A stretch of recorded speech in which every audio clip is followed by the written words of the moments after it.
Yo, what's up? Welcome to the Drawk Show, everybody. Hi. Oh yeah, we're real live, but this is the part where we vamp, just so you know. We're in the vamping stage now. Gotcha. Hello. You're in the corner. Hello, everyone.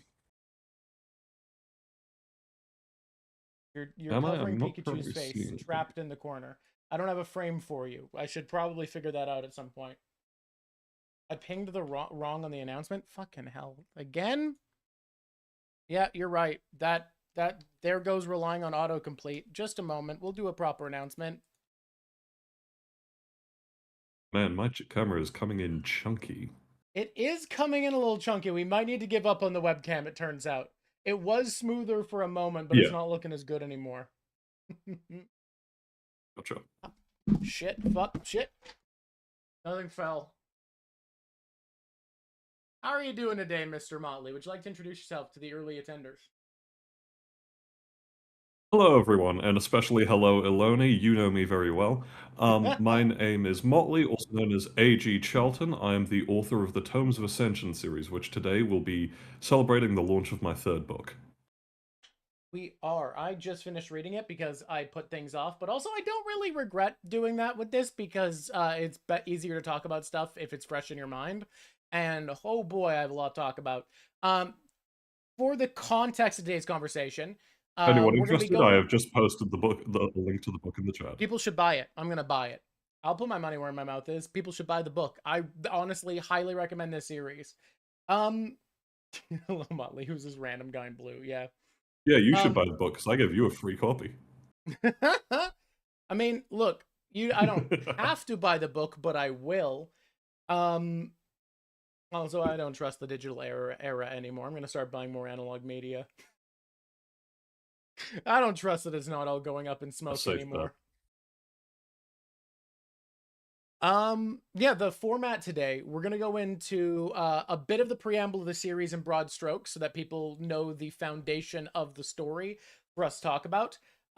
We aren't going to do a ton of like specific plot spoilers for the book. I want to talk about what to expect, what the genre twists are, where this fits into the fantasy genre, where this fits into the young adultish zone that the book kind of takes place in, genre-wise. I want to talk about kind of the unique elements, some neat aspects of world building, and I think what this book does well. And I think that's going to be interesting because I think this book's strong points actually feel a little different than the strong points of the previous book. So if anyone was here for the launch of the previous book, my biggest strong point is I think that was some of the best fantasy action choreography I've seen in a novel, if not the best. It's phenomenal. And I think, like, realistically, I don't think the fight scenes are at the caliber of book 2, but also the structure doesn't work for fight scenes to feel like action pieces the same way. They're a lot more character and, oh, I'm trying to find the right word. It's about the weight of the plot, the way the action scenes are handled in this one, and I want to talk about how you feel about how you went for that. And I also like the characters and the perspective. I also would be quite happy to do... Sorry, I was just going to say, I'd also like to get a reading in at some point. I've got a few scenes that I think I could pick out very well. Hell yeah. And then we'll end with a Q&A, because I think people like asking authors questions, because it's fun to do. So, Tomes of Ascension. This is a series you've been writing for a long time now. This is the third book that has been released. I highly recommend all three. I think 2 is a proper hitting of stride. I think I feel that way in general in novels, because I feel like the modern convention of a book 1 is to be very abbreviated to get moving quickly. And I think that's because books are a very competitive medium. I tend in general, because of that, to not like book 1s of any series nearly as much as book 2. Book 1 is very much a coming of age story. It's about the first taste of adventure, and I think it was very well handled. It is the things I found most interesting about it were how real the weight of the work of adventure in a fantasy world really is, was handled. And then book 2, it feels like it gets into more of the gravity of the main character in particular. We start to feel a sense for how big the plot is. We get our first glance at the recurring villain. We get our Hmm. first, by the end of the book, our first understanding of the destiny of the main character. And I'm not going to go into any particular details here because I want this to be open for anybody to read the next two books. But just to say it's a big deal, what we learn about the main character. Hmm. And her destiny is something that is why she is of interest to the main villain. Yeah, Snully, you're a fresh new viewer. Congrats on your 5 stream streak, bud. Um, this book, there's a couple places I want to poke at you immediately based off of where it fits into fantasy books. So if anyone reads a lot of fantasy genres, there's a couple tropal novels that fantasy books tend to do, at least the longer running ones that aren't just a trilogy. And I think this hits a couple of them. So we were talking about this earlier. Do you agree with me that this book, this third book, is the tropal example of the main character is kind of split off from most of the supporting cast, so we get to see a much smaller version of our recurring cast to focus on specific dynamics and to, I'd say, get a little bit more juice out of our protagonist by seeing her without as much to lean on outside of herself. What do you think about that? That as an immediate framework. Yeah, I'd absolutely agree with that. A comment I made recently was that the first book deals a lot with isolation in a survival setting. So being out in the tundra and having to figure out how to survive. And while that's settled somewhat early into the book, this one focuses a lot more on isolation in a social setting, where Mm-hmm. the main character is surrounded by people but not by friends. I And she's left behind everyone she could previously rely on. I like that a lot. I like that a lot as a summary for it. But I find it interesting there to compare it to book one as being a survival in an unforgiving environment because, like, the things that made the environment unforgiving in book one were enemies willing to kill and take advantage of her weakness, her naivety, her vulnerability, and an environment that she was ill prepared for, that was harsh, dangerous, like you said, tundra.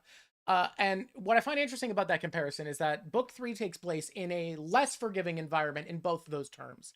There are more people more prepared to take advantage of someone's vulnerabilities, and there is a climate that is more hostile, less survivable, less conducive to being alive.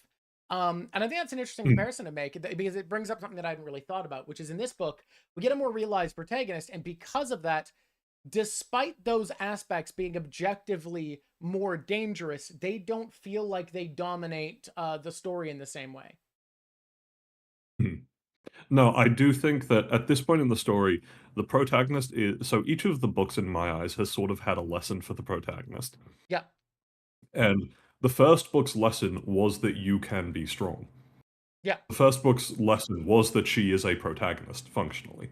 yeah. And then the second book was dealing with the responsibility of strength, where she Mhm. began to feel crushed under the weight of feeling like she had to be there for everyone. And then in this third book, she is coming into this with both of those lessons learned, she is more of a realized person and she is more aware of her own capabilities. So, as she's coming into this book, she is looking at this with the presumption that she has the strength to change things. What I what I found very interesting about saying that is something I've mentioned is the first book plays a lot of the strong moments come from the sense of the party. There is an adventuring group that is built over the course of the book, and I felt like Celine, the main character, excuse me, I don't know if that is a hiccup or a burp, but it was something in my throat happening. In the first book, I felt like she was not sidelined, but somewhat lost in the shape of the party, how significant it was to the story, how much fun the characters were, how much presence they had, the banter. And in the second book, I Mm, mentioned that I felt like you were going to have a hard time going forwards because Laura Lee, the secondary female lead in the second book, has a tendency to steal the show just by how interesting of a character she is, where her presence kind of takes over. And what I find fascinating about that is Laura Lee has a bigger share of this book than book two. This is the first book where it feels like fully this is Celine's story without there being competition for the spotlight. it rests very naturally on her. And I think that's a big accomplishment when one of my big concerns of this series going forwards was that it was going to be hard to let the spotlight sit with her, that it doesn't even feel forced. And Hmm. you put her in a situation where she has very little power for a large section of the book. I think it's very competent writing that this feels the most like her story holistically, like she's at the helm. No, and I would say that like within the universe, people become aware of the fact that she is at the helm. Like Mhm, so much of this story only happens because of Silene, and by the end of the book, there are characters commenting how she warps the world around her mhm. and how she really does have that protagonist energy to her, whether she realizes it or not. But as you said, there's a lot of this book where she is quite powerless. And one of the most enjoyable things for me writing this book was that this book introduces a lot of new side characters. Yeah, And and those characters I feel like I gave a real chance to breathe by taking away Silene's voice. For large sections of this book, Silene cannot speak. yeah. And because of that, when she is interacting with people, they fill the silence. So they reveal more things about themselves than they might have if there was an actual back and forth. But despite that, I do feel like I was still able to make Celine feel very present in these interactions, where she Well, does not just feel like an audience member. Celine is able to influence people even before she gets her voice back. Well, I think part of why that is you create ample opportunity for her to take really extraordinary, dangerous action in circumstances where she is at a disadvantage, where she doesn't have access to her best tools. For people who don't know, Hmm. Celine is a. By the way, there's something about the flow from an I long vowel into an L. Very difficult in the North American accent to say quickly.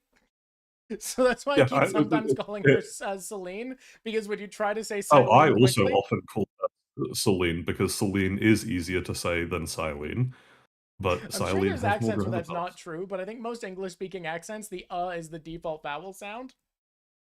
Yeah, Um, but because this entire region is very Russian inspired, yeah, Celine is a more yeah. Eastern European sounding name than Celine.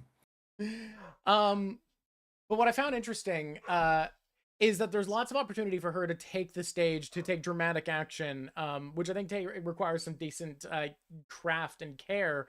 Where despite being at a disadvantage, oh right, that's what I was saying, is that she's a mage. For people who don't know, she is what have you settled on calling her? A war mage, a battle mage, a war wizard? I would call her a spellblade. Yeah, So for a very quick summary for anyone who hasn't read the series at all, Silene is quite an intentional subversion of the idea of a a chosen one, where Silene comes into the series quite well prepared. She yeah. is not, she is a beginner, but she is not a beginner with no background. Silene is the daughter of the chief general within a major city, and from childhood she was raised by her mother, who is a famous duelist, to duel. And picking up magic was what made her the odd one out in her family, but that didn't mean she wasn't still a duelist. So while Silene is a beginner mage, she's been training for dueling since she was a child, even though within her family she is the worst at it. This still means that she approaches things with the mindset of a duelist more than she approaches things with the mindset of a mage. So she applies the tools of a mage to win in the ways a duelist would.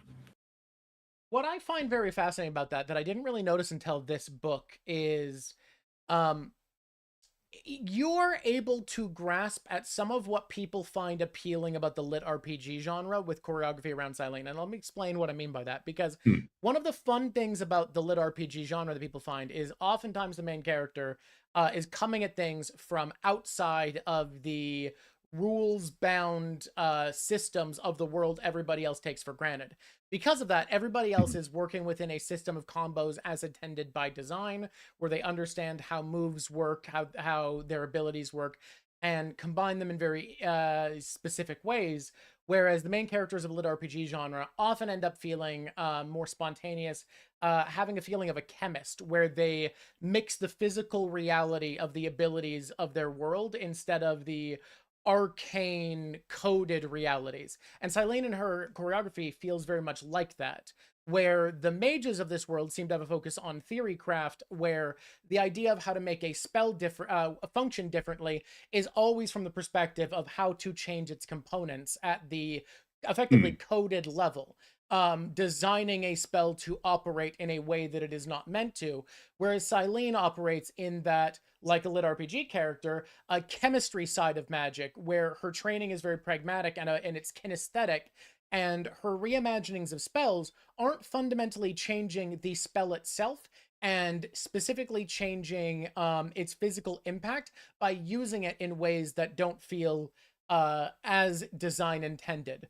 So, for example, mm. a spell to make you able to resist strong winds or run faster by slightly controlling the air around your body.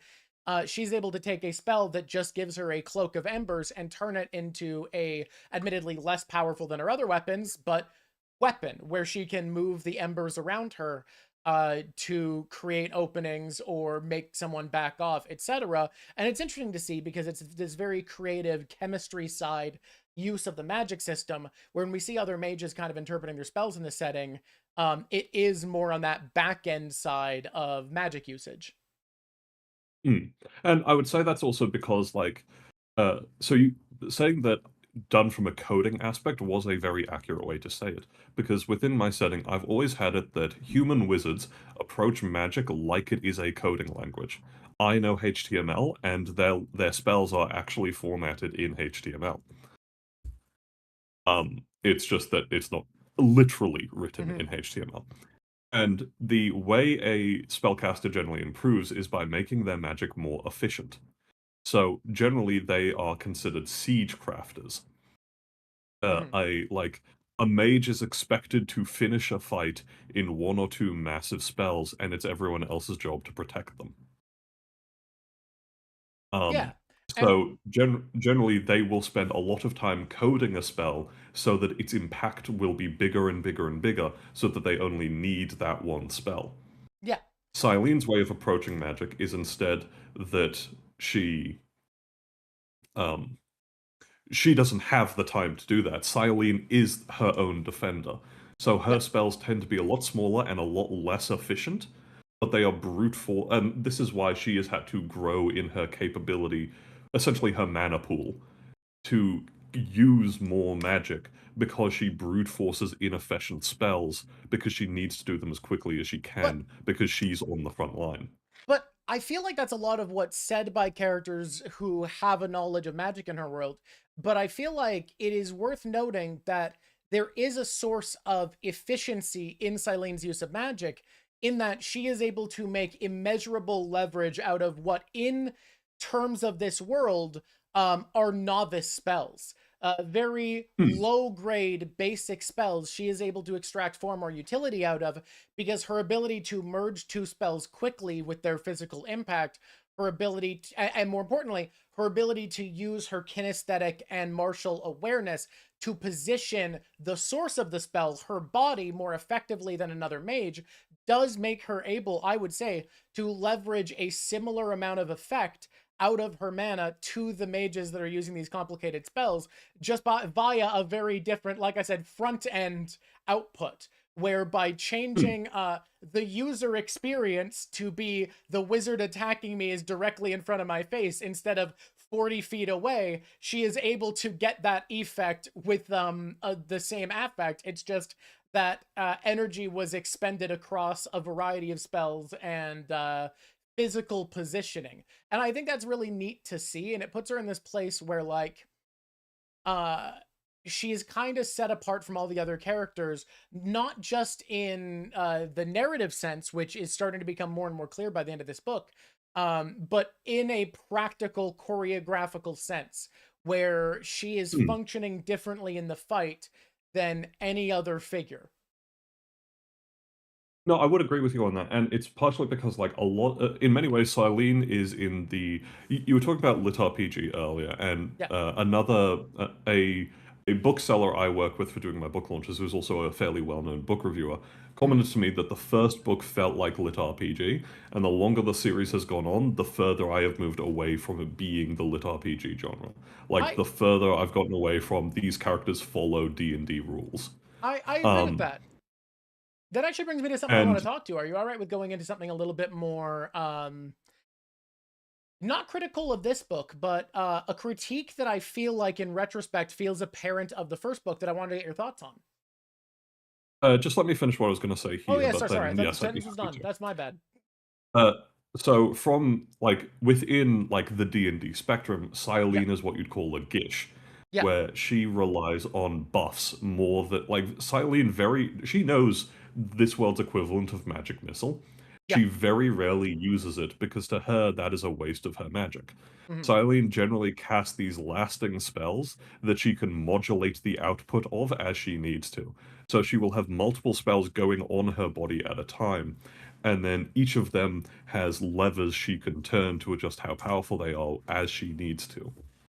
Which, by the way, I will say, while overall I feel like the strongest action choreography is still book two, the fight towards the end, if anyone loves action choreography, specifically, if you're a fan of Brandon Sanderson because you're an autistic person that loves fiddling with magical abilities, you are going to fall in love with the potential that opens up in your mind. While reading it, I had to realize that I had the very difficult counter to the scene being that when you were first writing it, you were talking through some of this with me. So I was like, all right, I was there for the planning stages of this, so I'm not surprised by this right now. Hmm. Because I was there for you coming up with how to twist these things. But holy shit, if I was able to like separate myself from that and be like, how would I take this in if I didn't know that this was possible within the world? I think we shouldn't talk about the bands. I think we shouldn't talk more about the cloak. I think I want to leave it to everybody to see because the way spells are reinterpreted for choreography in this book is so goddamn cool. If you're a Sanderson fan, especially a fan of Mistborn, you will love the choreography in this setting. Hmm. Which is very funny because I have never read any Brandon Sanderson work in my life. No, that's wait, hang on, let me check. Did he write Brandon Sanderson MTG? Look, this is not, I will note, this is not Okay. me saying endorsing Brandon Sanderson. This is just me saying if you like Brandon Sanderson, chances are you're Hmm. autistic and like thinking about the superpowers. I was going to say the only Brandon Sanderson book I've ever read is the novella Children of the Nameless, which is all about Dave Real Kane, the MTG Planeswalker. Huh. Yeah, makes sense. Yeah, the martial choreography with weapons is very, very good. I do love it. Rare is it the fantasy author that makes armor not made of butter. No, armor, like one of my favorite facts in like historical warfare was that knights were essentially invulnerable and could only really be taken down by being tackled and stabbed to death in the gaps, or Yep. beaten with a mace, I mean, because a it's why mace knights were was the ransomed closest to so armor. often because they were an incredibly obvious, big, shining target of this thing's worth a sack of money, and we can hit it with hammers for 10 minutes, and the most we'll get is he's too tired to move. He'll probably survive. Hmm. Uh, but no, yeah, you were So, shall absolutely we go right. back to what you were going to talk about before about the first Right. book? So what I was going to talk about is the feeling of moving away from lit RPG. There's two kind of things that I feel like world building wise hold back the first book compared to the second and the third now. And from what I understand of Hmm. the fourth.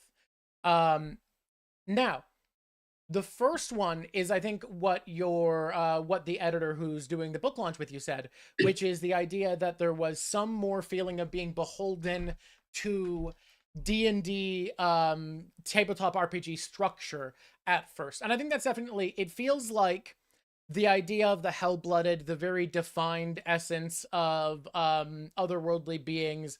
They're honestly, something I noticed is references to things that feel like a class become increasingly infrequent.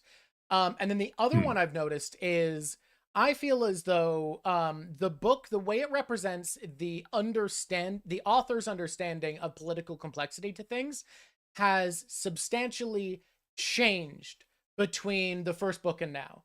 Um, Hmm. your your the weight you give political structures feels much more nuanced in book 2 and especially 3. And I wanted to check in on how do you deal with a feeling like some of the decisions that you are attached to were made by a you that it feels like either understood these ideas less or understood less how to give weight to them. So just for instance, I feel like the weight of what the royalty of Rusenhold means more now in 3 effectively than it did in 1. Now, obviously, Cylene's Mhm. character and position gives her a different exposure to that, but I feel like even within that, it is better conveyed now. What are your kind of thoughts with that?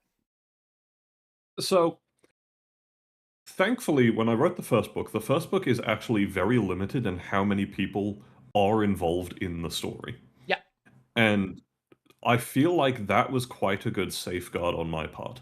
yeah, The first book is not a large story. It is one person's adventure, picking up a few allies on the way, and then going home to solve the problem from the beginning of the book. yeah. And I wrote the first book quite a long time ago. I wrote the first book, like I wrote my first draft of the first book 9 years ago now. That is, I'm Meanwhile, checking the calculations, and the scientists are in. That is quite a long time. meanwhile, I wrote the second book in 2023. I wrote or rather, I started writing it around then. I Mhm. wrote the third book from there to end of last year. Yeah, I'm currently writing the fourth book. So obviously, the second, third, and fourth books have come together a lot faster and a lot closer together. yeah. And as I've just bled into writing a lot more, yes, I've obviously become a better writer.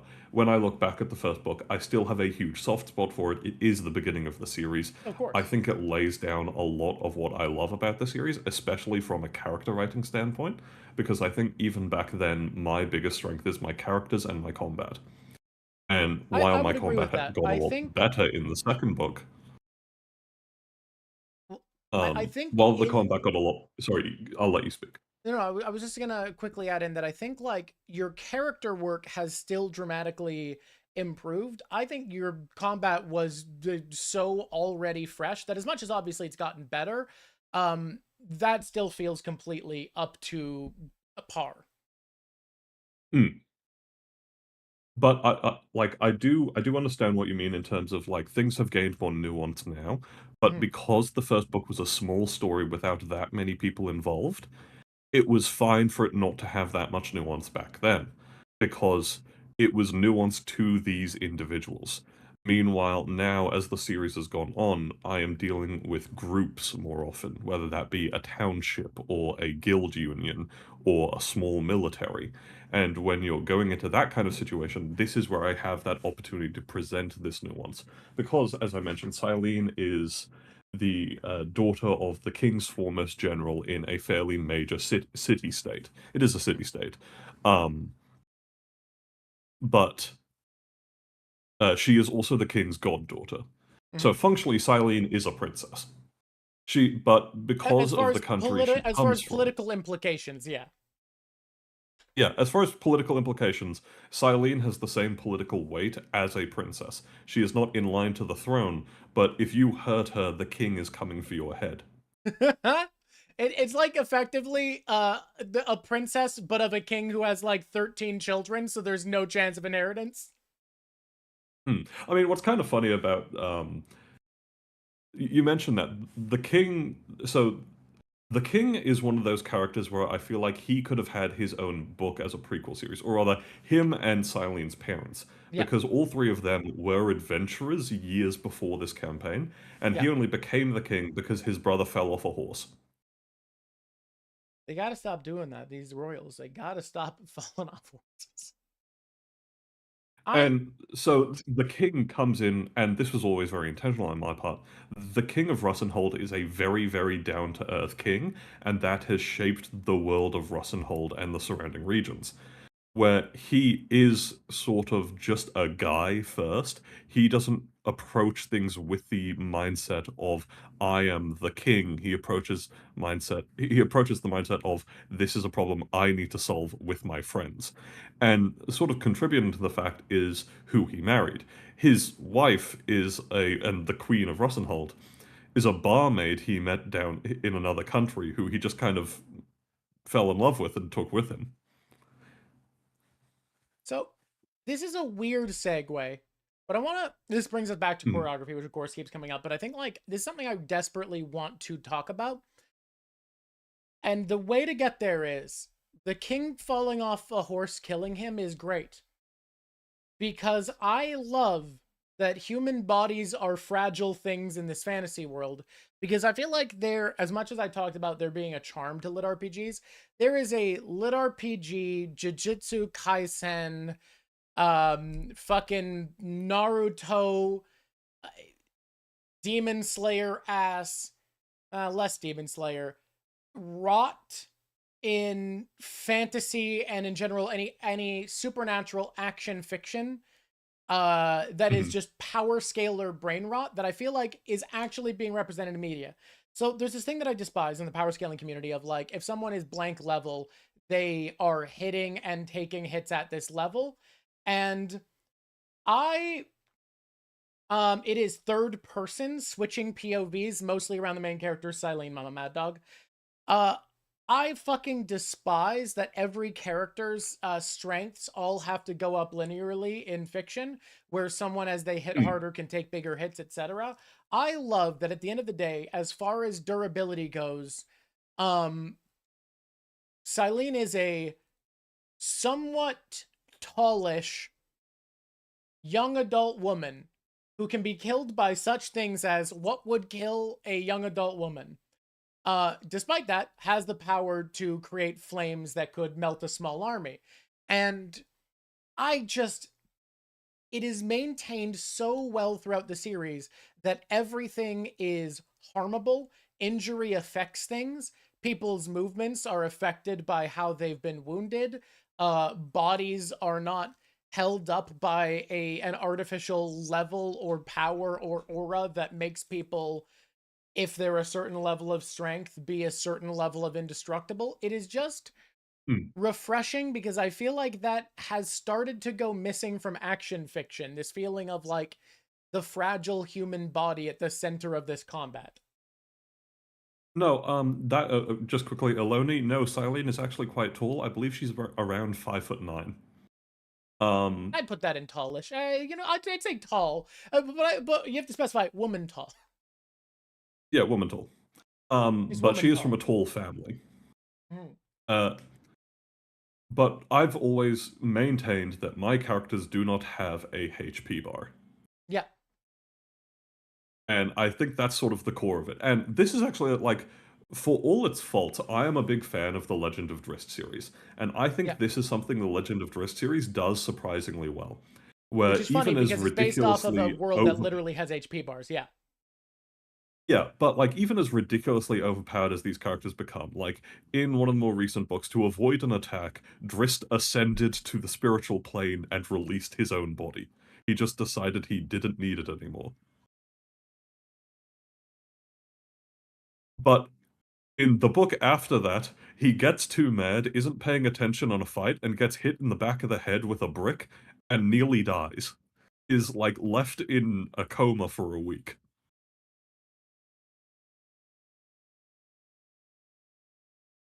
So I that's sort of always the energy I always try to bring to it. Where in the third book, Silene gets punched in the back of the head by a teenager, and then for 3 chapters later, her having a concussion is a recurring point of the story.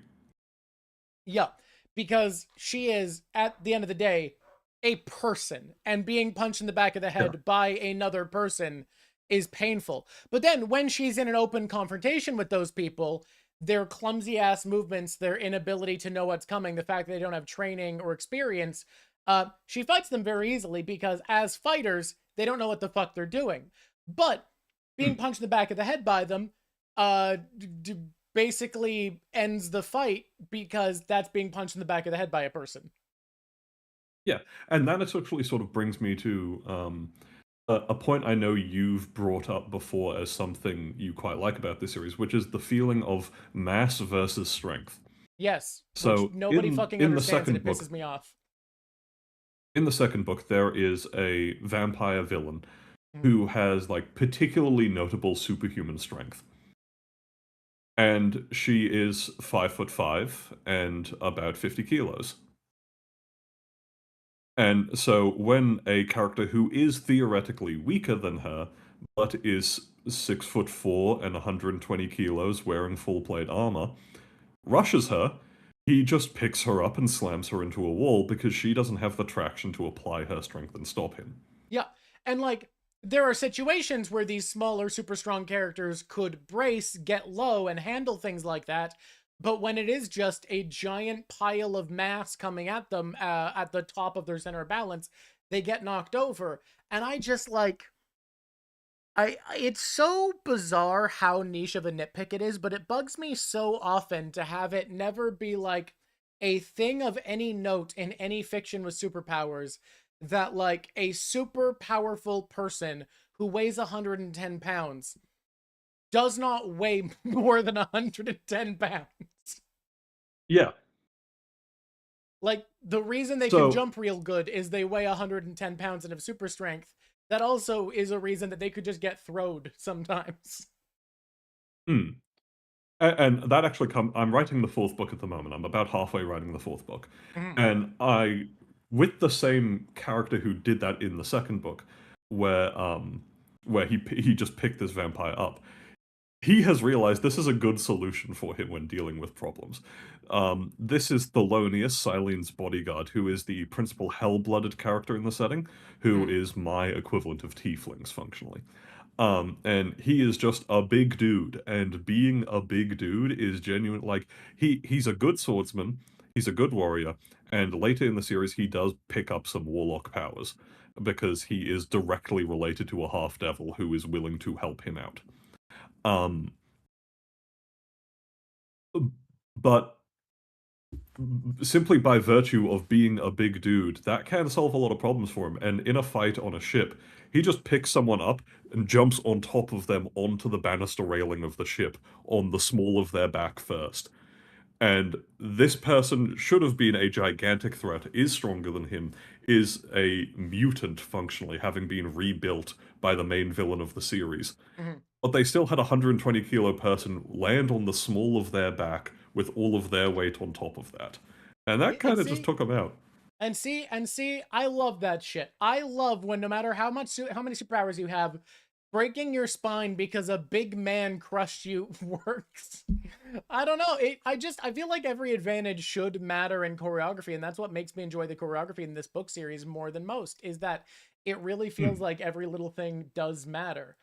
Um And one of the big points of that for me has always been Silene's signature spell is Flame Dagger, but she doesn't use it as a Flame Dagger. The yeah. original creation of this spell was for use in, even though it's an obviously effective military or combat spell, it was Yeah. originally created by mage medics for cauterizing wounds.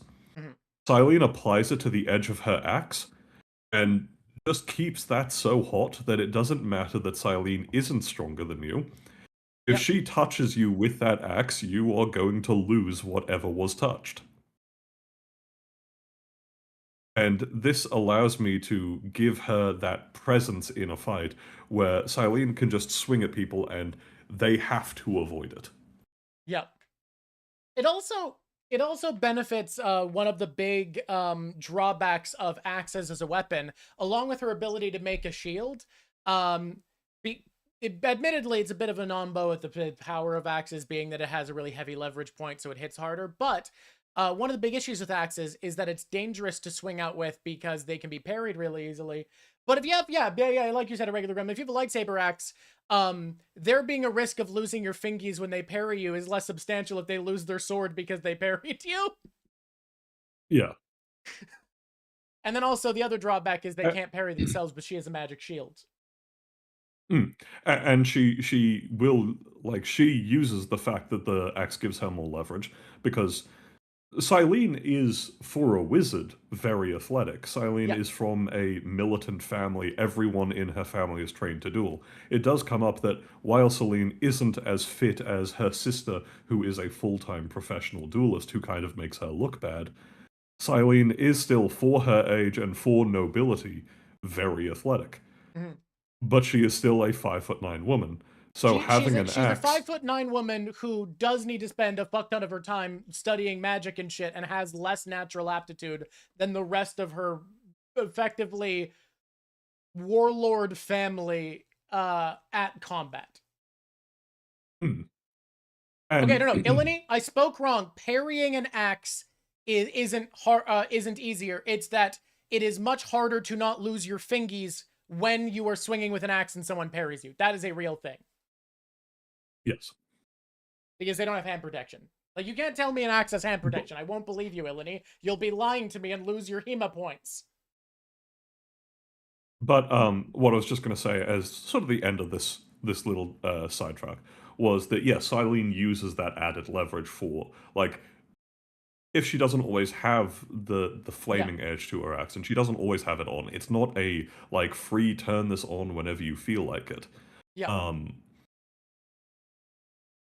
Having an axe is better than having a sword when you're a small woman and you need that added leverage to your strikes. yeah.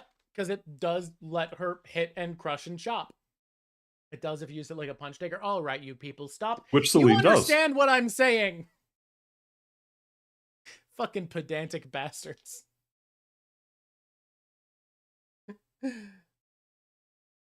um, no, I feel like every part of it does come up. I really enjoy how she fights. I think is genuinely just going to be keep being one of my favorite things in this series because it gives you such ample opportunity to play.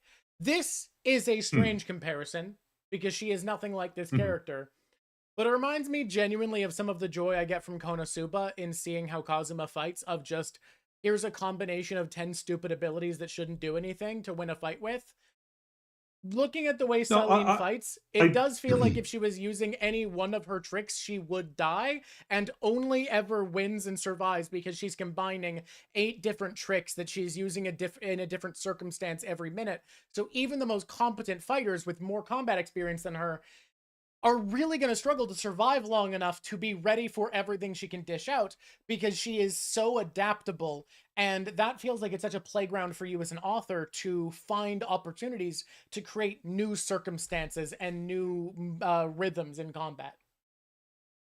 No, I 100% agree with that. I've always said that like Silene's greatest strength in any combat and in general as a character is that she can make the next immediately correct decision without necessarily thinking beyond that. So Silene is very good at going to the next step and surviving to that next step, but often that next step will dig her into a deeper hole. Mhm. I So sorry, go ahead. I what I was gonna say is I like that perspective, and it's something I've heard you say before, but I think it goes even a bit beyond that because it's not even the most correct decision. I feel like it's almost like she sees the springboard in every moment and sees how to like turn what has just happened into momentum for another thing. Hmm. Aloni, I think you got that slightly wrong there. Excellent tactician, bad tactician. She's terrible at tactics Um, and great at tactics. right. Bad Um, strategist? Yeah. I but wouldn't no, trust her I with would the say that, and resources of my military. but I would also say that one of something I've had people comment on, and I do think this is particularly a strength of the third book, is that multiple characters, and especially Silene, make wrong decisions. Yep. They operate on incorrect information or assumptions.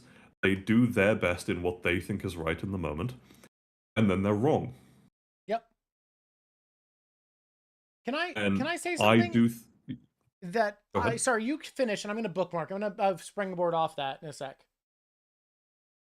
So a big point of the message of this third book is that you can't save everyone. And Silene is a determinedly good character. Yeah, It's sort of one of my guiding lights of the series that Silene is a good person. She is not an anti-hero. I And she wants the best ending, and she will fight for the best ending, even if that ruins her chance of the good ending. the way I would explain how she seems to view things is imagine if Monkey D. Luffy was smart enough to actually phrase his perspective.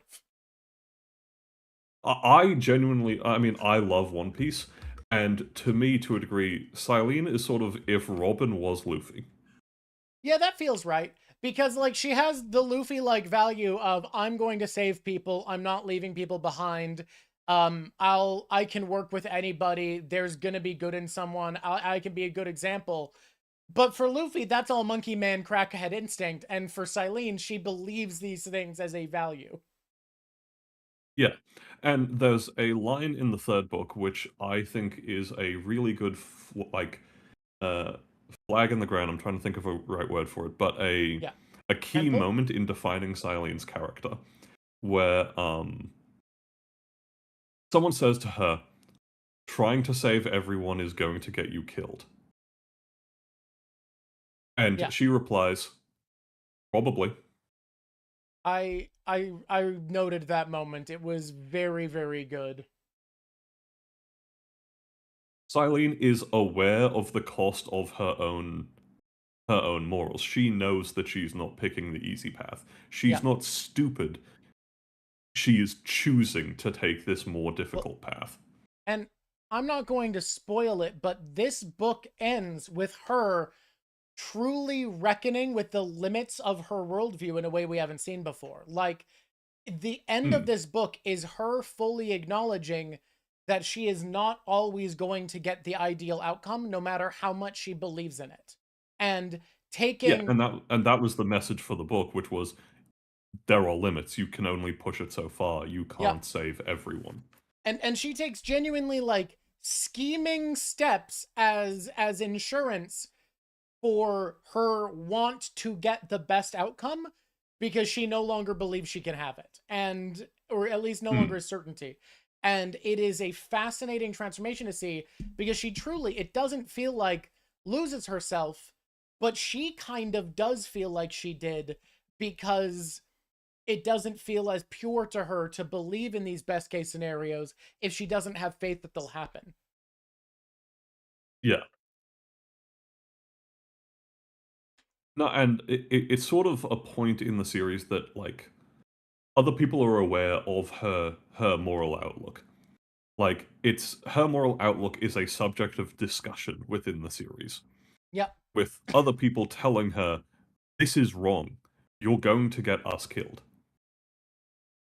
But over time, part of the point of Silene is that she brings people around. She makes you believe that this is possible. She is the Monkey D. Luffy making you believe in the dream. Mm-hmm. Goodbye, Eleni. Thanks for being Um, here. It's Goodbye, Eleni. Thanks for being here. And I think you make that come across very naturally, and you create great circumstances for her to get that across in. There's ample opportunity for the action she takes to make you understand why people are believing in her. She kind of arguably does two things that are against her code of ethics in this book, both related to the same character. Hmm.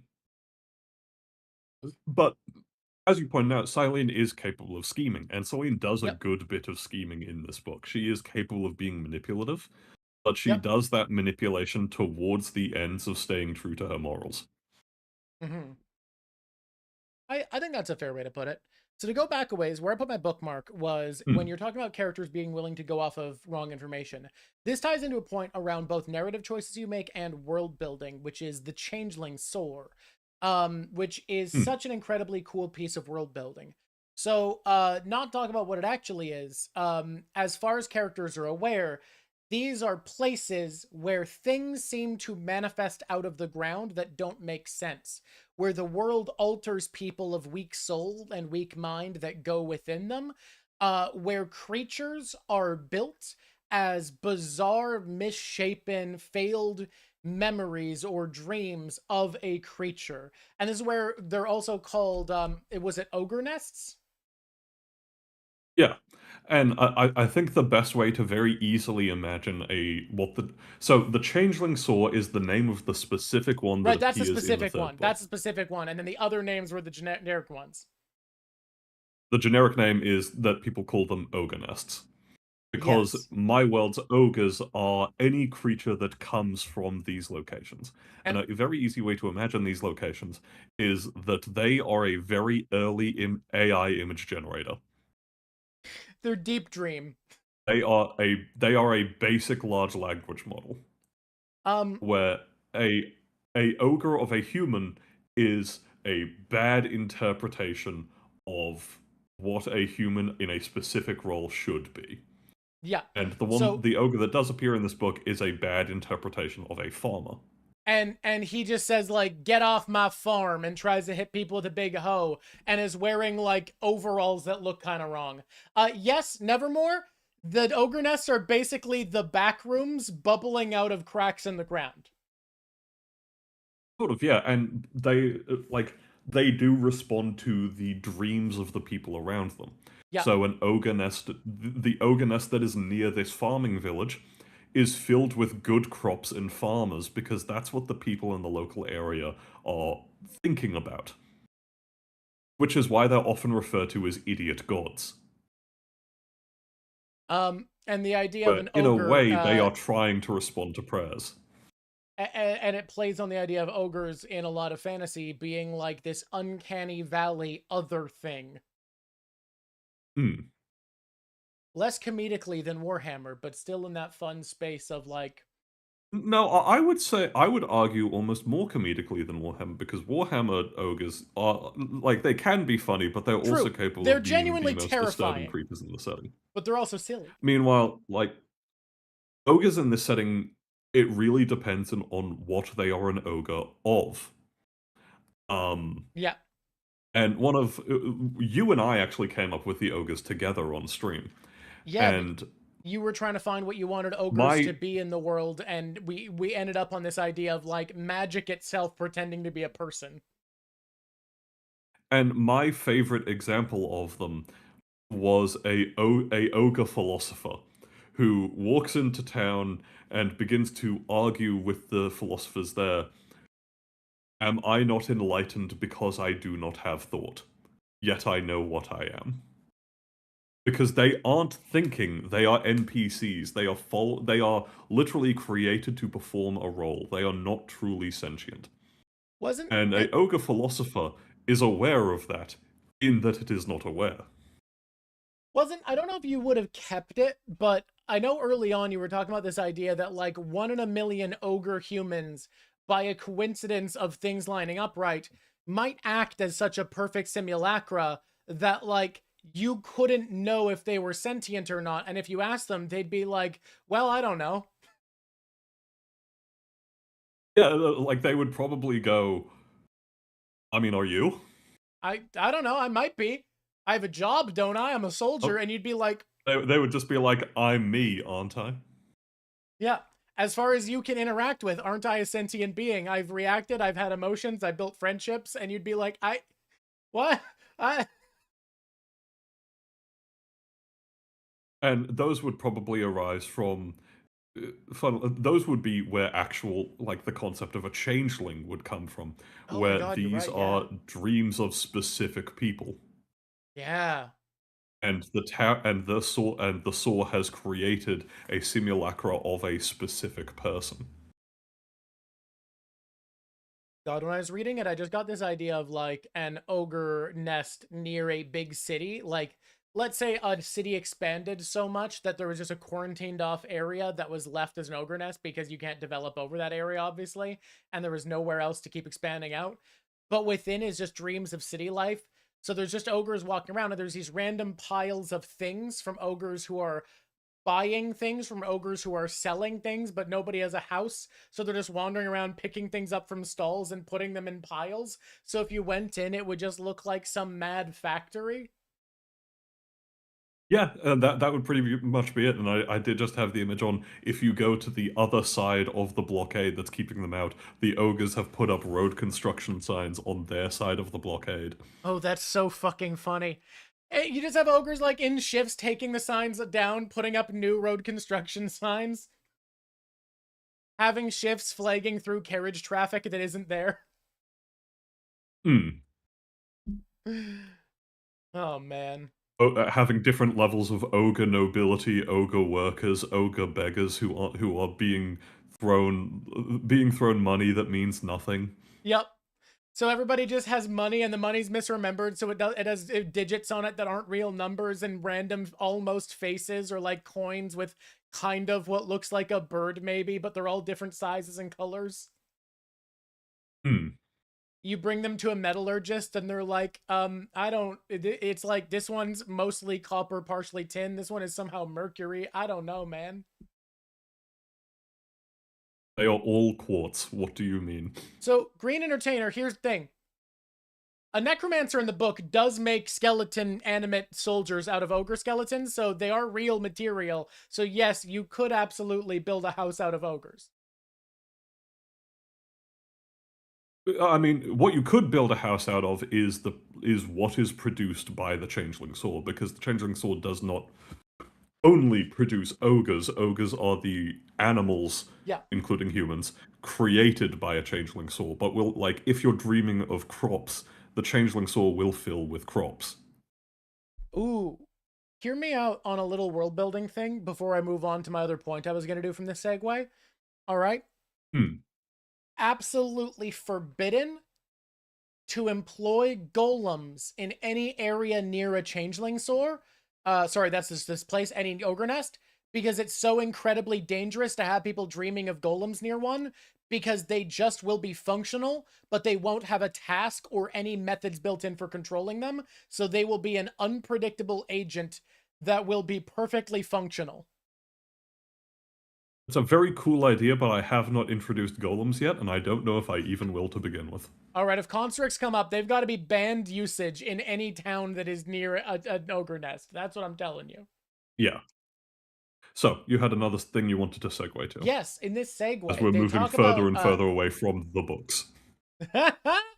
in this segue, Celine is thinking about what the ogre nests are and the theories about them, and remind me of Hunter x Hunter, in that very few authors I find are willing to give wrong information, and you are. People make wrong guesses about things. You mentioned that sometimes people's assumptions are wrong.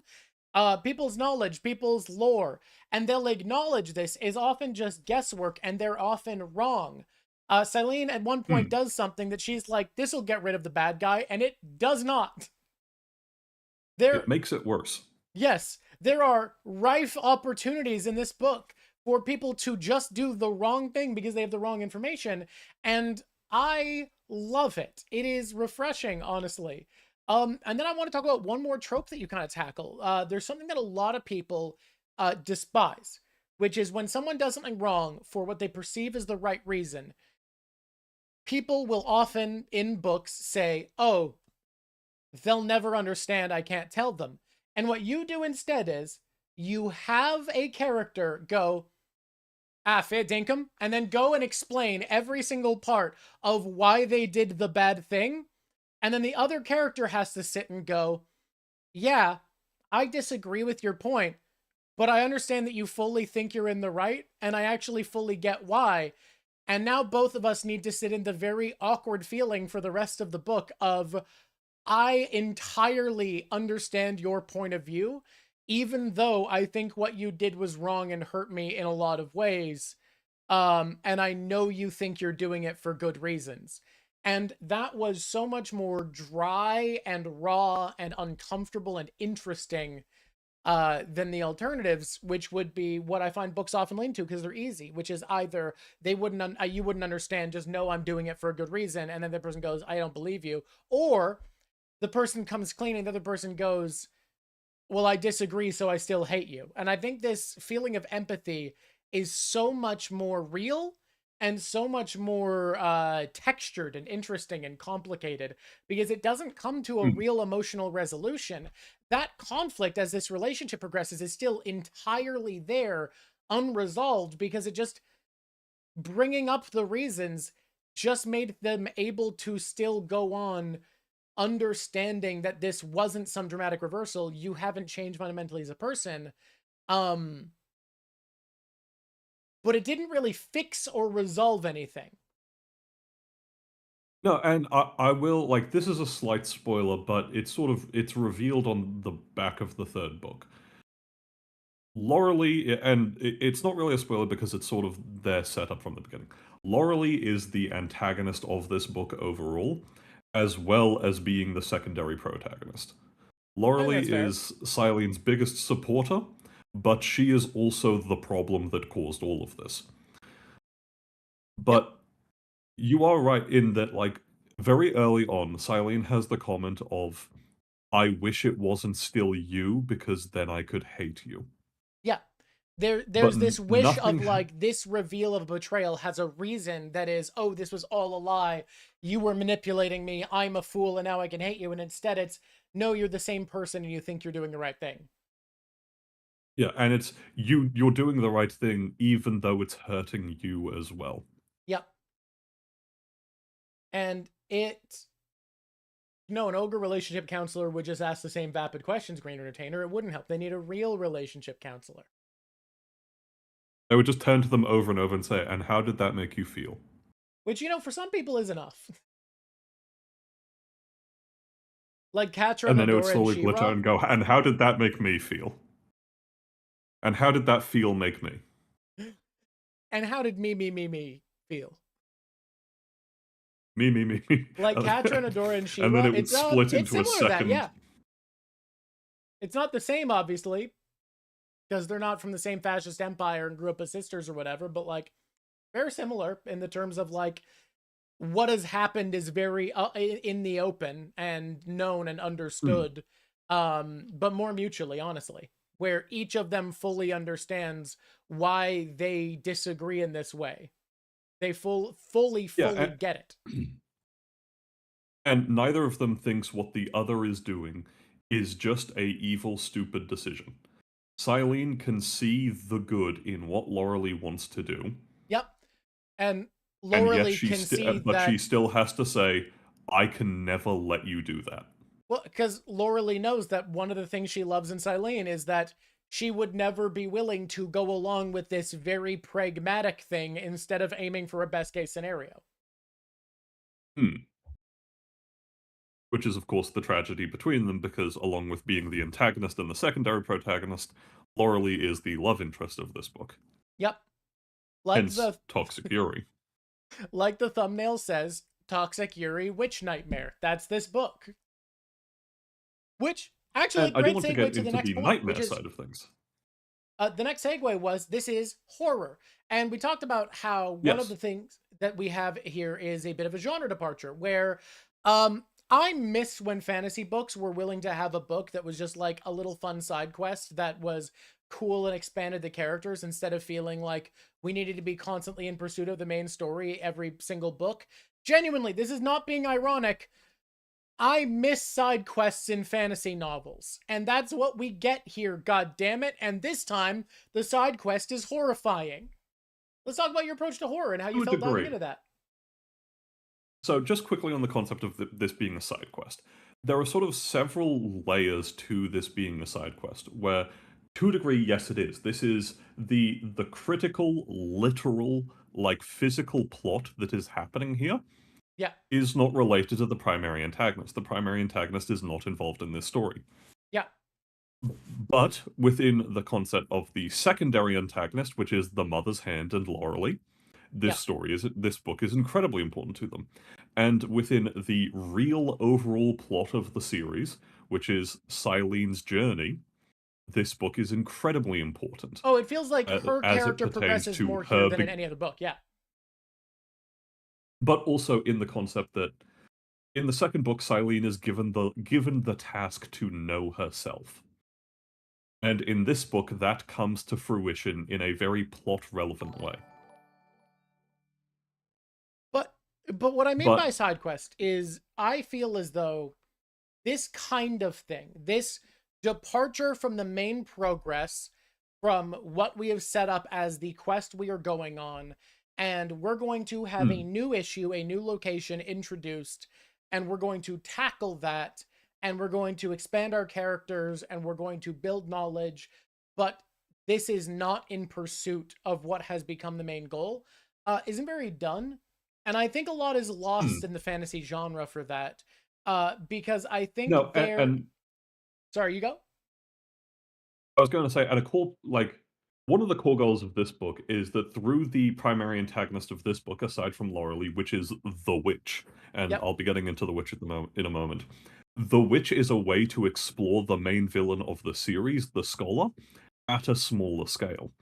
Because she is doing many of the same things that he is doing in terms of magic, but we are being introduced to them more directly. When we saw him doing it, it was so far beyond what the characters understand. I They can only look at it and go, well, I guess that's God.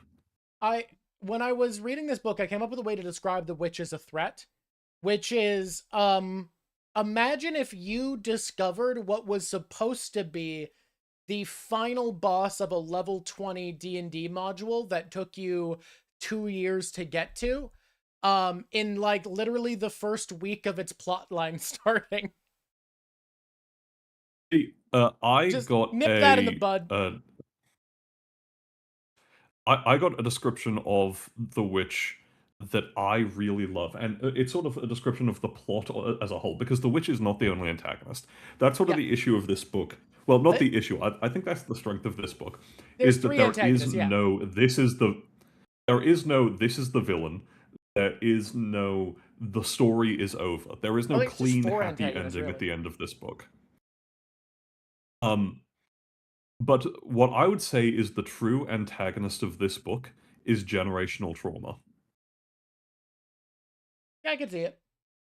And like the true villain of this book is like the Yeah. sins of our fathers and mothers. No, that does actually reflect And through all four how of the antagonists, yeah. yeah. And that really does guide every character in the book, because another core message of the book is we are all the children of our parents. And that is a lesson Silene needs to learn, because that is shaping so much of what is happening between her and Laurelie, where each of them are very much reflections of their parents. Yeah, I think that feels very, very true to me. Um, I swear I had a point, but I forgot. So But do go on if you have more. well, well, we were going to get into the horror side of things, and I Yes. recently came to the realization that each of my books has sort of explored a different angle of horror.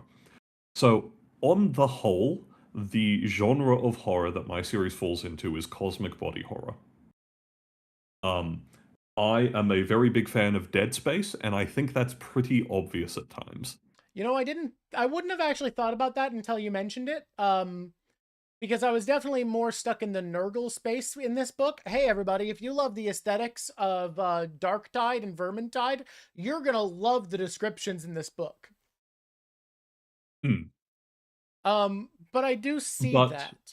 Uh, but I but I would feel say like, that the genre of horror for this book is, while it still definitely has a lot of elements of body horror, this book is much more about folk horror and the like folk horror and much more like fairy tale style horror. well, what I find interesting though, when you say that there's element of horror in each book, that's true. I feel as though horror is a force of opposition. It is something that our characters feel like they're going into in book two. Like there is a world of Hmm. horror that is invading and that they are invading back. Book three, it feels as though it is truly the genre of the book is horror in a way that it wasn't for book two, if that makes sense. No, and I would agree. I quite approached book three with the idea that this book is horror, Mhm. and to give a, because I feel like I can only explain so much without giving some small amount of Yeah, uh, this brings a little explanation bit of of what spoilers. the book is about.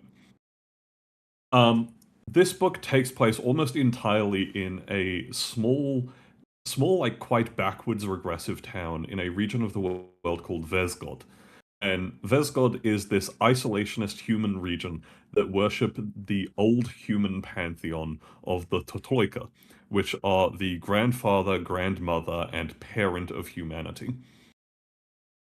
And they have this sort of like they are much Catholic by way of Druidism. It does feel kind of like, yeah, Druidic Catholicism now that you point that out. And that's kind of like they have cathedrals, they have knights, but they worship gods of. Oh, oh no. He froze. Oh no. Quick, everybody, spam the chat with questions. It'll summon him.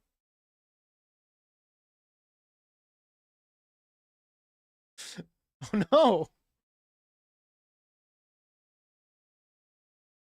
Huh. Is there a druid pope? That's a great question when it gets to that. The horrors got him? They probably did. Hello, can you hear me? You're back. Oh, your image is a lot clearer now too. And you're Yeah, not for some lagging. reason I lost connection momentarily there. Now the connection's better, so that it worked out. Magic. So what I was saying before, yeah, so they're Druidic Catholic. They have all these very like old-fashioned rituals. And they don't really want anything to do with the outside world. So going in, Silene is an outsider very much. Yeah. And on top of that, they are currently being invaded by the Medvedek. And the Medvedek are my world sort of equivalent of orcs, but what they really are is human Viking themed berserkers that have undergone a divine ritual that temporarily transforms them into bear men. Yeah. Bear men with some And pig features because you were originally inspired by orc designs, but then went bear themed, but kept a little bit of pig in there. And then on top of that, there is a witch that was buried and forgotten by this town, whose presence in the region is slowly beginning to spread and take hold. So we have these three different threats going on. The town, it does not like Silene and does not really want her here. The Medvedek are invading and they are coming. And the Medvedek are a very practical threat because they are raiders. They are coming here for supplies and people. And then you have the witch, which is this slow, insidious threat that is becoming more and more prevalent as the book goes on, and she is the real force behind much of the book. So, within these three avenues, I create this atmosphere where they are trapped because they are under siege by Medvedek. They cannot leave the town. The town does not want them there, and almost everyone here is a hateful bigot who looks at the two of them and goes, "You are an outsider, and you are a witch. If you give me a single reason I will have you killed." Well, and that is part of the reason why Silene doesn't talk for so much of the book, because they dismiss her as not being a threat because she's mute. and one of the interesting things is some of the first people that either warm up to her or go, okay, you've been helpful, so you can stay, are a lot of the people who, by their position, are forced to be more practical. So people in leadership, religious roles, people who have a lot more responsibility. And then it's the people who are powerless that are the continual threat of giving into their xenophobia, which Yeah, it's the mob that is the problem, not yeah. the characters. Yeah. Because even the elites that don't trust her understand the weight of the situation they're in enough to be pragmatic. Hmm. Oh man, my camera is getting worse and worse. So I might dip for a moment and swap back to my PC just so I'm not on Wi-Fi. Okay. Good luck. I'll tread water. Hi everybody. Motley switching to another thing so that he's not on Wi-Fi. Yes, it's Man Bear Pig. I was gonna say something else, but I don't know why my pills aren't working today. Can you hear me? Yes, the Vyvanse did not kick strong enough. I'm more eepy than I normally am. That's a shame. Clearly, I So need more unfortunately, caffeine. Oh wait, we don't have webcam now. We don't do. yeah, my PC doesn't have a webcam, so unfortunately we'll be without camera. But considering how No problem. blurry I was, I don't feel like that makes too much of a difference. Fair. Did I eat before or after taking my pills? During. So, the witch herself is the source of the horror in the book, and I would say that the style of horror she presents is this very creeping, slow sort of dread, where she's very much horror haunting coded. Yeah. And I do have a reading that I'd like to get into that's one of my first favorite examples of the witch's presence beginning to creep into the book. Go for it. Everybody, there's going to Let be a me reading from the book to express the horror of the witch. let me just find it because you talked to me a lot while you were reading the book, and I need to download the That is PDF from true, I that link. did. I'm going to check something very quickly while you're checking something.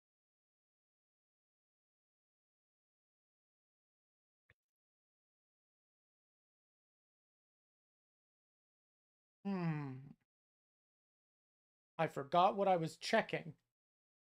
Very well done. I'm so good at phones. I have found the reading. Shall I get into it? Yeah, let's go for it. Finally, alone in her and Laurelie's apartments, Silene felt a tension ease from her shoulders. Dinner with Daniil had been lovely, but living as she was right now was still exhausting. Living a lie and not even being able to give voice to it, to say nothing of the exertions of the day.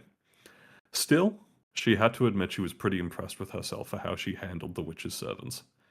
Imagine how powerful she'd have been if she had magic.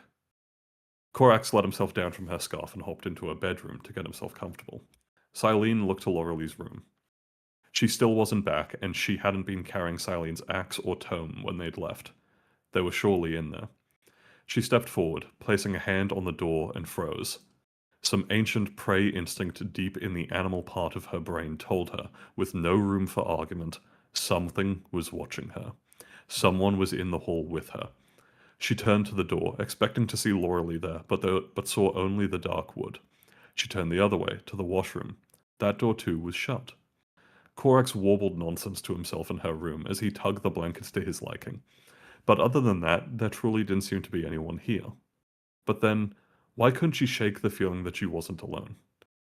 Whatever it was, she'd much rather face it with magic. She tried the door. Locked. Of course it was locked. Even if it wasn't, she couldn't talk.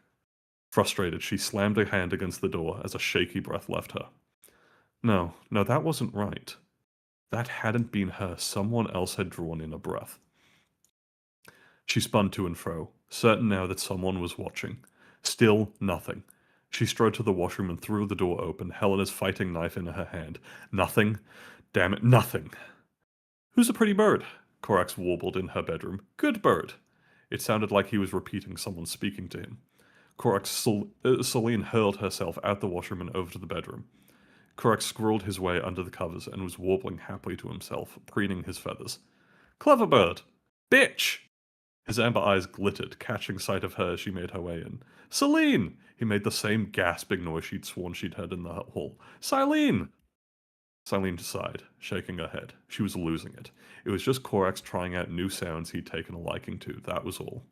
He'd probably heard her gasp when the owl swooped or something.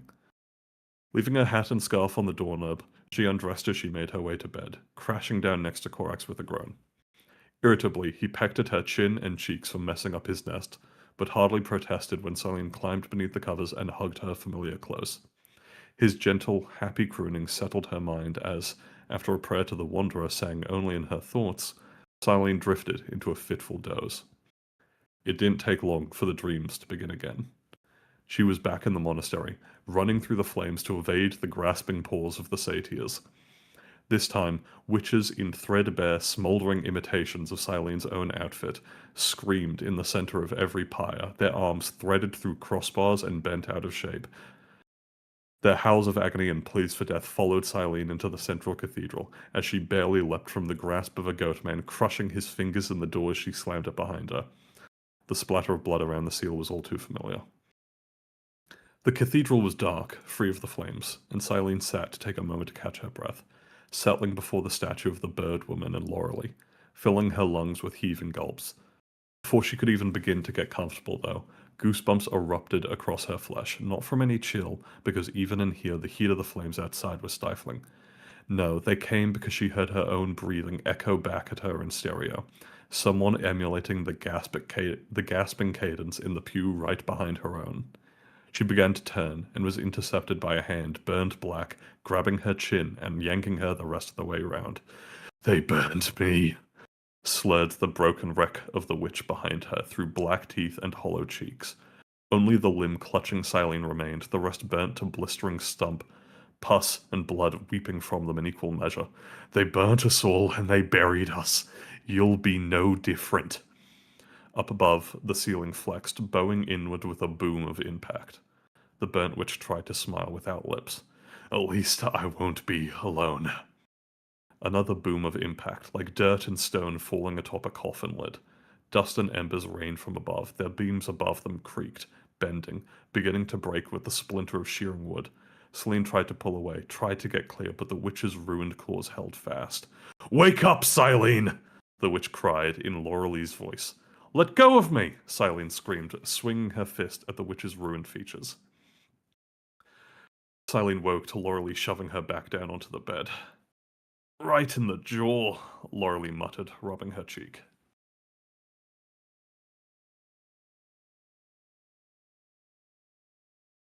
I love the sense of atmosphere in this part.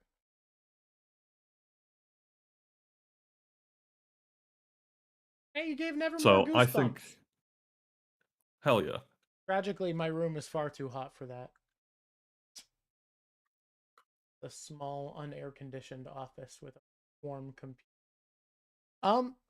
I loved the sense of, like, at this point, Silene is thinking that she has dealt with the witch, she figured it out, and this as the first little touch of this wasn't exercised, this was unbound, is very, very fun because it's still in that space where for her, we can understand it feeling like almost ignorable, like everything is a feeling, an oddity, a dream. Like it This can was a be, weird thing, but Silene was already having nightmares. yeah, we can dismiss it a little bit at first, but from the audience perspective, it's a great way of telling us this isn't done with. I want to talk about another point where Hmm. that kind of happens, where after the first battle with the Medveduk, I think you do a great job at Medvedik. controlling tempo because a Hmm. little while after that, it feels like we're actually in a point of resolution for a lot of the horror conflict where everyone starts acting very practically. People are listening to her, the people in power are listening to her. And I swear, for a goddamn bit, and one of the secrets to horror is tempo control, making sure you give moments to breathe so that tension can actually build. For a bit, I was like, oh wow, I'm kind of disappointed we're giving up on things being scary so early. And then as I just started to think that was when the actual horror of the book started to crank up to the real heights that it gets to in the book. So I just No, wanted to congratulate and the I tempo very control in much that. wanted as you said, there is a fall in tempo in the horror where people begin to believe they are actually handling things. They are acting practically as they understand them. One of my Yeah. favorite examples of that is because this is a religious town in a world where gods are real, their practical solution is to perform an exorcism. And then they let the weird foreign doctor and the former botany college student have their fun messing with fungus, but they don't believe it will work because to them that is a impractical airy fairy solution while there's real science behind an exorcism. Look, we have proof exorcisms work. That fucking science bullshit. Oh yeah, copper salt? That's real. Yeah, and that was so a lot of the witch's medium through this book is fungus. And Mm, so I spent quite a bit of time looking into actual fungal infections. And I wanted this book to feel like, yes, this could just be an infection. This mm, could just be a disease because it is spreading through a disease. And so those things can actually, or well, an infection. And so those parts of it can be addressed with real science. yeah. And for a while, that's where I started to feel my biggest lull was where we start to see these things and some of the more specified prayers actually having a meaningful effect. And it started to be like, oh, okay, the people in power are believing her, things are working out, even though there was a brief escalation.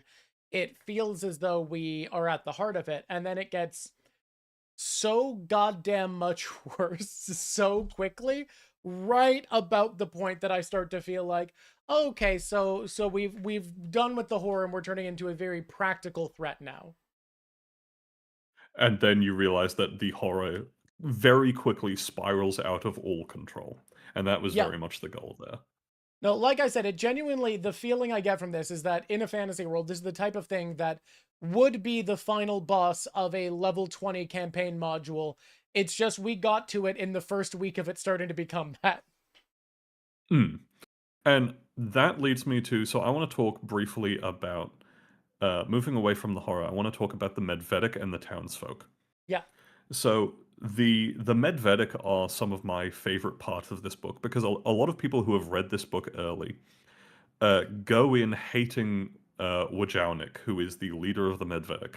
Yeah. And then by the end of the book, he is one of their favorite characters.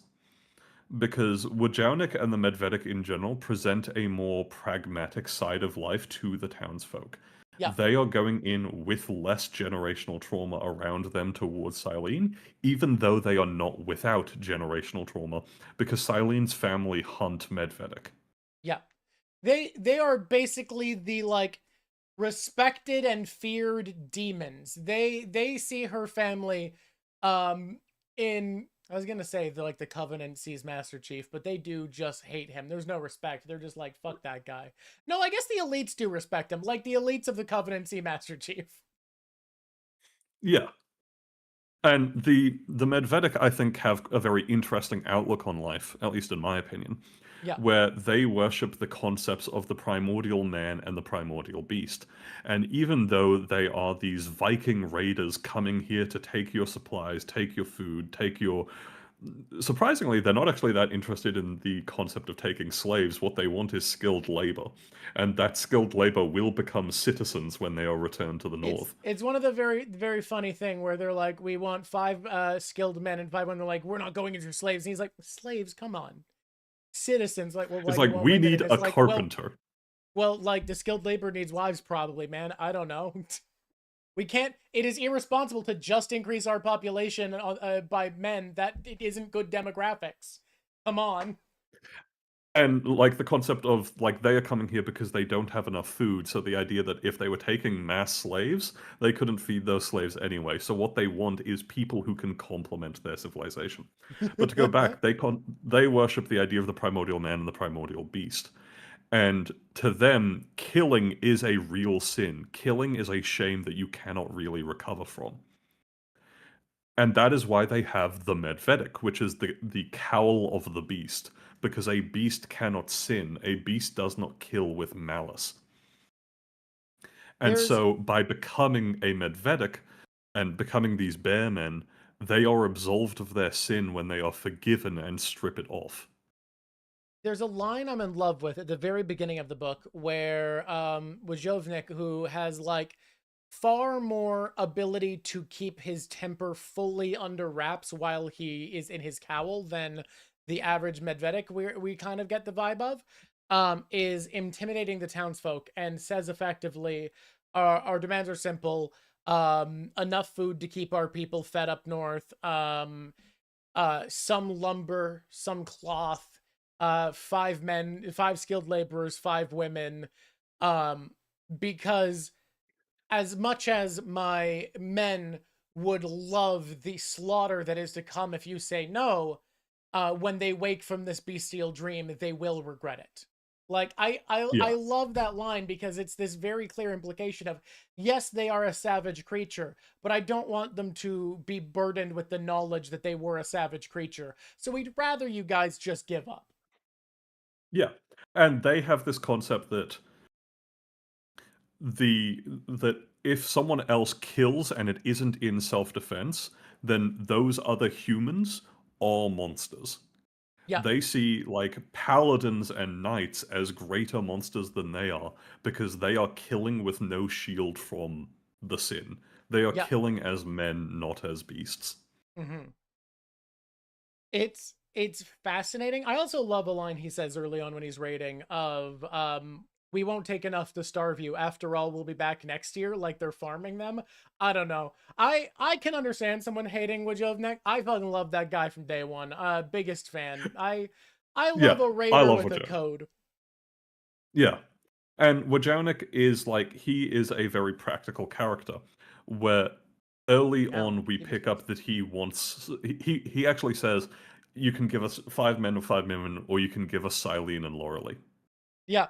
And then you think it's revenge because early on they killed several of their men, and he's like, no, you have a fucking Protansky pin on your hat. Like, the reason I want to take you is I can make so goddamn much money hostaging you back to your dad. It's great. Which, as Silene comments, would have resulted in an entirely different book. If she had been taken captive by him, she just went home and the book ended. It's very funny. A regular gremlin, no, that's not like saying I can't be held responsible for my DUI. No, they're in the cowl of a beast. A beast can't commit murder. In law, that's when a It's human more kills a like saying human. I was in a state of psychosis. I did the permanent psychedelic.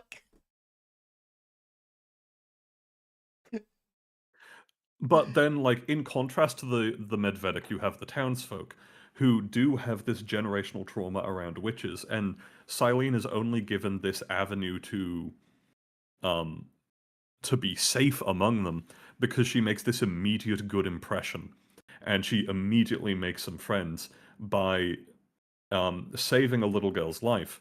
And they all initially go, "Oh, she must have done it with magic." No, she did CPR. Yep, There was she literally just did like level 1 first aid. and everyone else had just assumed this girl was done for, and Silene refuses to perform CPR and manage to resuscitate her. Mm-hmm. And this scene threw out so many plans of the book because Yep. I did not plan on Silene performing CPR. She sort of did that on her own because that's my writing It's style. I let it's a Silene classic decide what author she's thing going of to do. if you create a strong enough character, there will be moments where you can't write the story the way you planned because the character you created would not sit still in the moment you've wanted them to. Exactly. And in my original draft of the book, that little girl's father was Silene's staunchest enemy. He was the head of the town watch, and he looked at her and went, "You are a witch. You are a threat to my town that is already in danger. I cannot trust you." Instead, she came in carrying his daughter, who she had just rescued, and he was like, "I will die for you. You are my best friend. If anyone gives you shit, come to me." That's actually great though, that like your character being who she is let you write it, like didn't let you write the story as antagonistically against her as you wanted to, which kind of goes to show the type of character that she actually is. Hmm. And on the topic of characters, I wanted to ask you, because this book introduces so many new side characters, who's your favorite? Leomnik. Wojownik is very good. Let me think. Let me think. Is there other ones? We love Dyrie.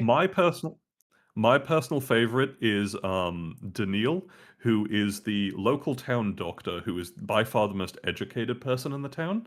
Yep. He's very Scottish inspired because he is not from this region. He's actually from further west than Silene. It's mentioned that he used to be a king's personal doctor, and something happened to push him into exile.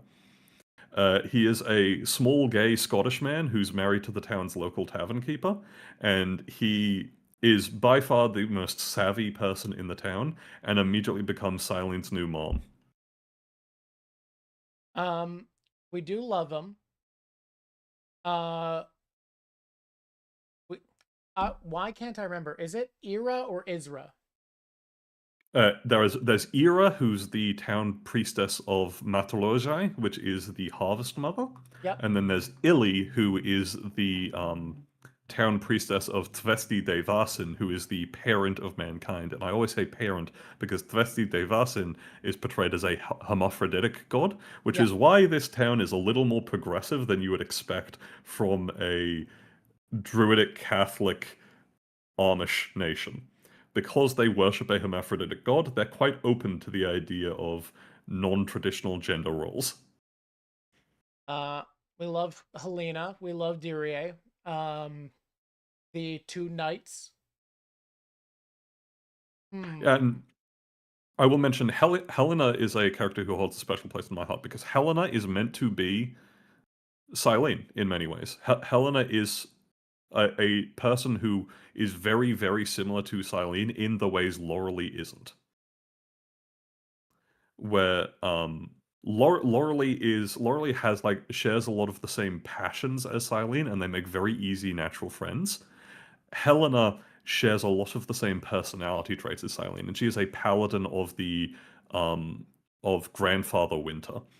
Yeah. But like Silene, even though she's got this very strong personality and this very strong devotion to doing the right thing, she's not good in crowds. She stumbles over her words. She's bad at explaining herself. And she naturally leans on Darie, who's the other knight paladin and her superior.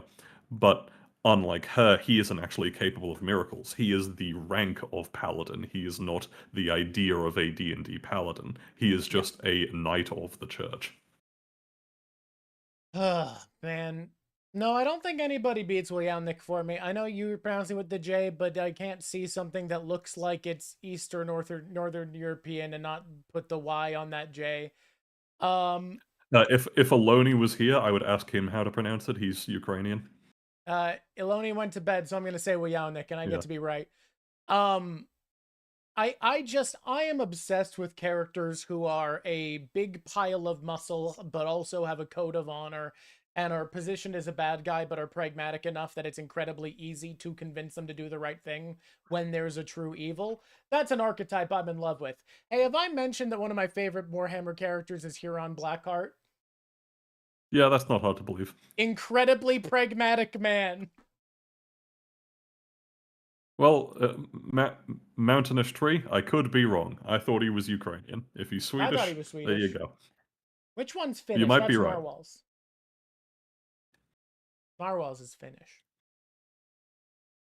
I don't know. He fits every archetype that I truly adore.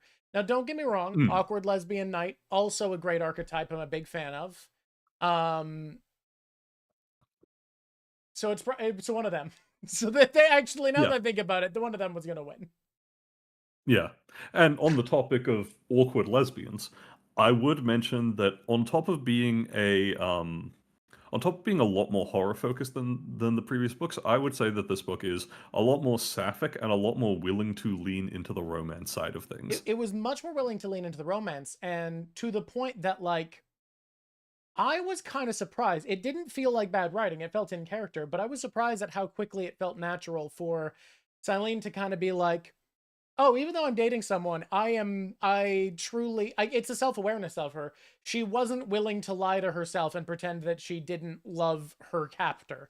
Like, she wasn't willing to go through the whole, no, I am not in love with another person despite having a partner. I couldn't do that. She's very quickly like, nope, that's an objective fact. I kind of need to, I'm not going to lie to myself about things. And she's sort of forced to address, and to a degree, like mentioning the more manipulative side of Silene, she's aware that the two of them are quite obsessed with each other. They are such a natural match for each other. Yeah. And Silene is aware of that and has the thought, this is my best path to convincing her around to my side of things. Yeah. It does feel like a huge amount of why she's able to come to terms with it is she's like, well, if I'm going to convince her that I'm right and make her be a better person, this is real leverage I have. And it doesn't make it not true the same way it's not true of Laurelie using it to manipulate Silene back. It is toxic Yuri witch nightmare. Yeah, it's a toxic Yuri witch nightmare. And I also like you mentioned, Helena is an awkward lesbian knight. There are a few other characters where like I am a big fan of putting what representation I can into the book. So you have Helena, who is a closeted lesbian. You have Daniil, who is an openly gay man with a husband, and then you have Illy, the priestess of Tvesti Devasin, who is a trans woman.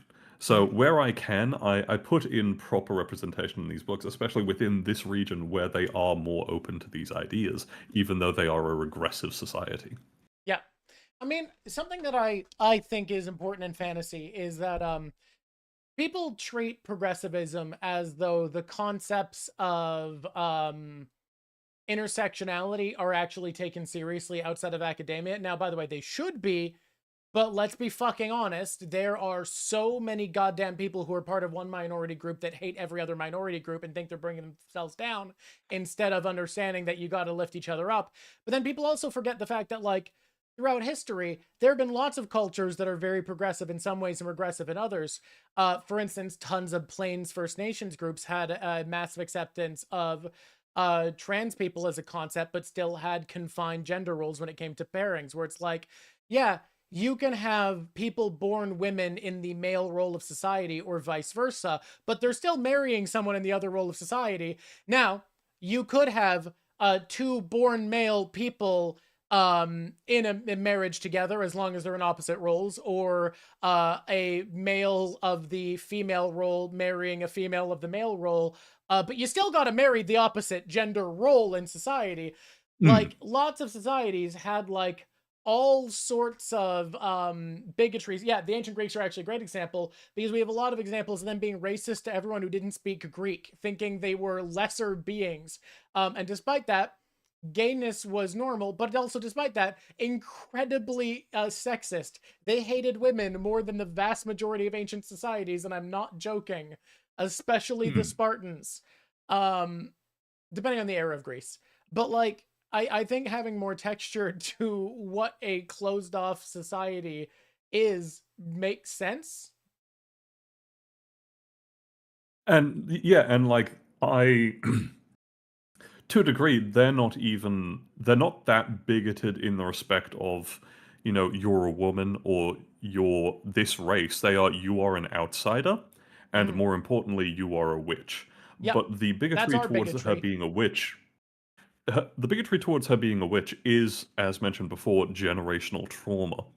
The No, people in this town have a very real and recent reason to it hate magic. it does seem culturally reinforced in that they do have a cultural belief of like, miracles are okay because manipulating the world should be the god's work, and if you use miracles, at the very least a god has to agree with the course of action you've chosen on, so you are just their tool. But it feels like the type of thing where that was a belief that probably wasn't practiced as fervently, that was dredged up Hmm. to add logic to their bigotry caused by what happened to them. And that's a good point. They have this idea that if you are trying to rewrite reality with magic, it is because you believe you are on par with the gods. Yeah. It is about hubris. Yeah.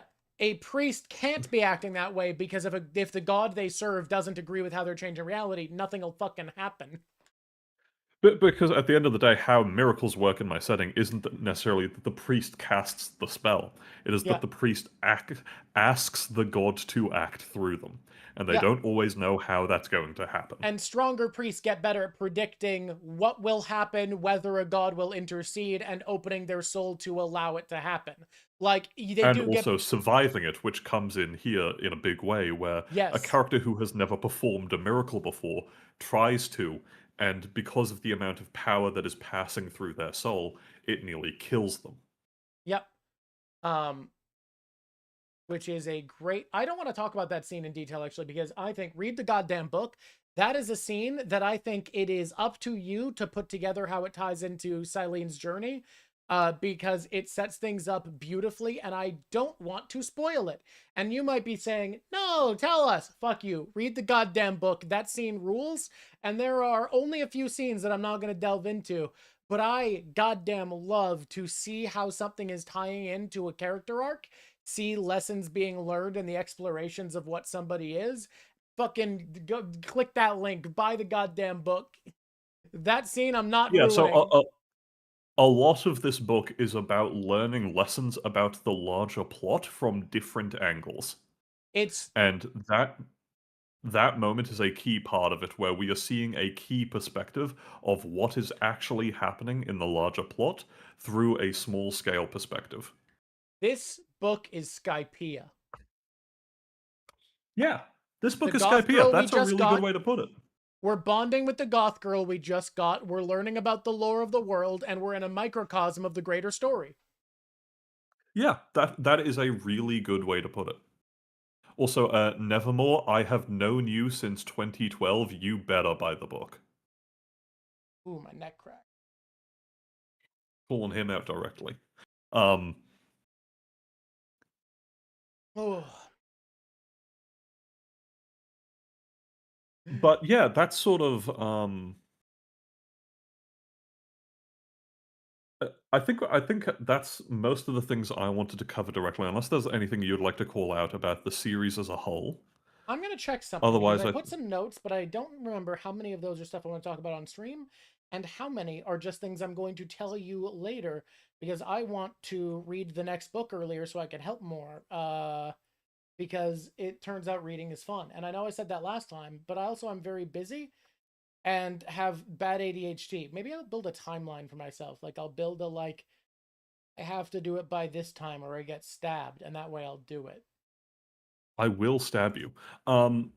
Also, just for everyone's convenience, for anyone who is new to the series, here's a link to the first book.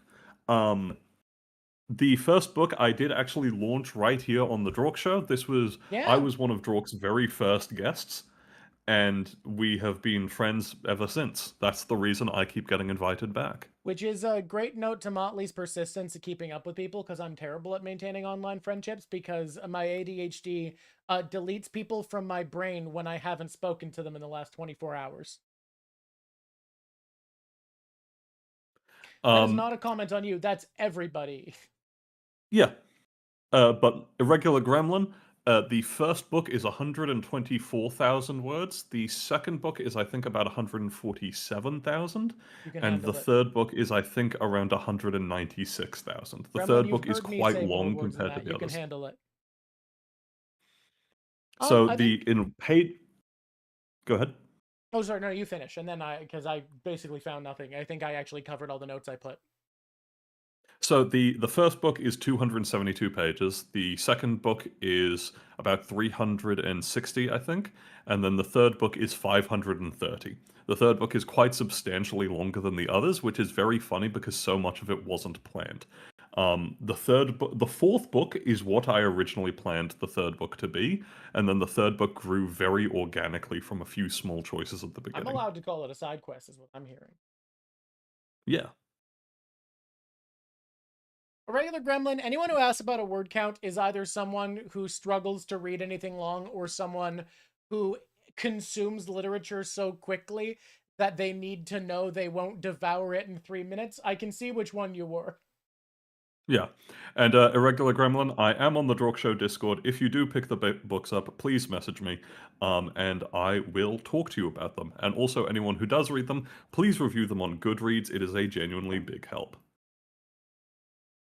Um, does anybody have any questions before we go? Because I think I did cover all my points, except the idea that this book is the first time that it feels like Silene kind of is forced to confront her privilege in interesting ways, Mm. which is neat. But like, that's not an No, exceptional topic I to would get into.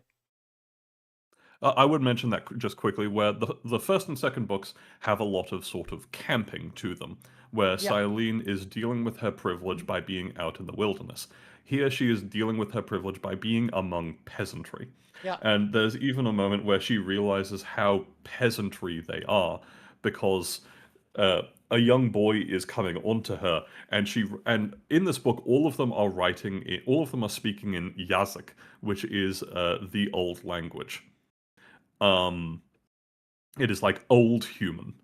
Um, and Silene speaks it fluently because Silene is a very big language nerd. It's actually noted in the first book that Silene likes languages and speaks several.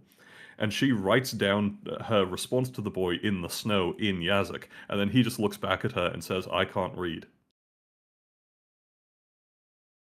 I the way you explore class here, it makes me desperately like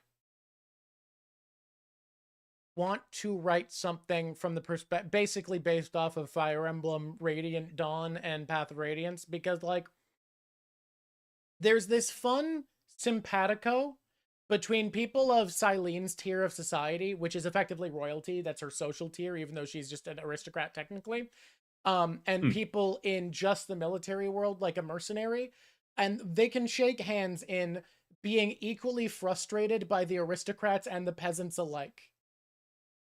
Yeah, and that's good. That's a good way to put it, because like Silene again comes from a very down to earth family where her godfather the king married a barmaid, and her father is a like peasant born soldier from her grandfather on her mother's side military who Yeah. met her mother.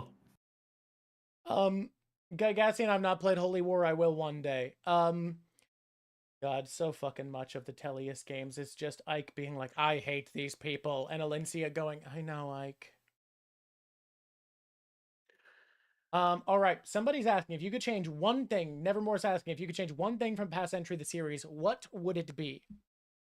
Like the somewhat difficult fact is there aren't too many plot points I would change necessarily. I think the first book hits all of the beats I wanted it to.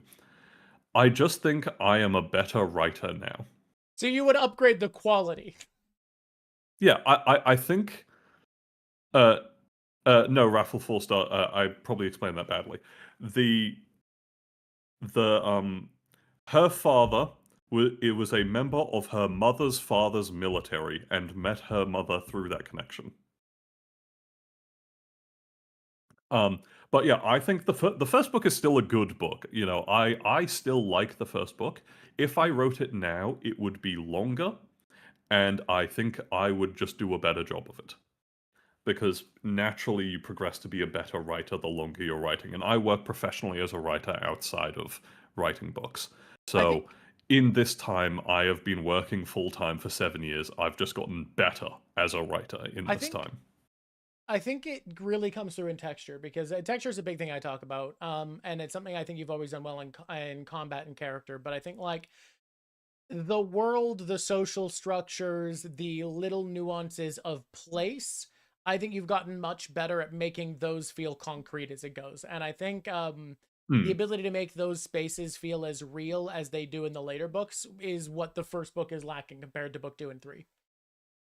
And I would say I would also move. So as the series goes on, it gets further and further away from the concepts of Dungeons and Dragons. Yes. And I would say that if I was to write the first book again now, it would be much more divergent from that because the first Book book has quite a lot of D&D DNA to it. book 3, I don't really feel it at all. Book 1, I feel it pretty heavily.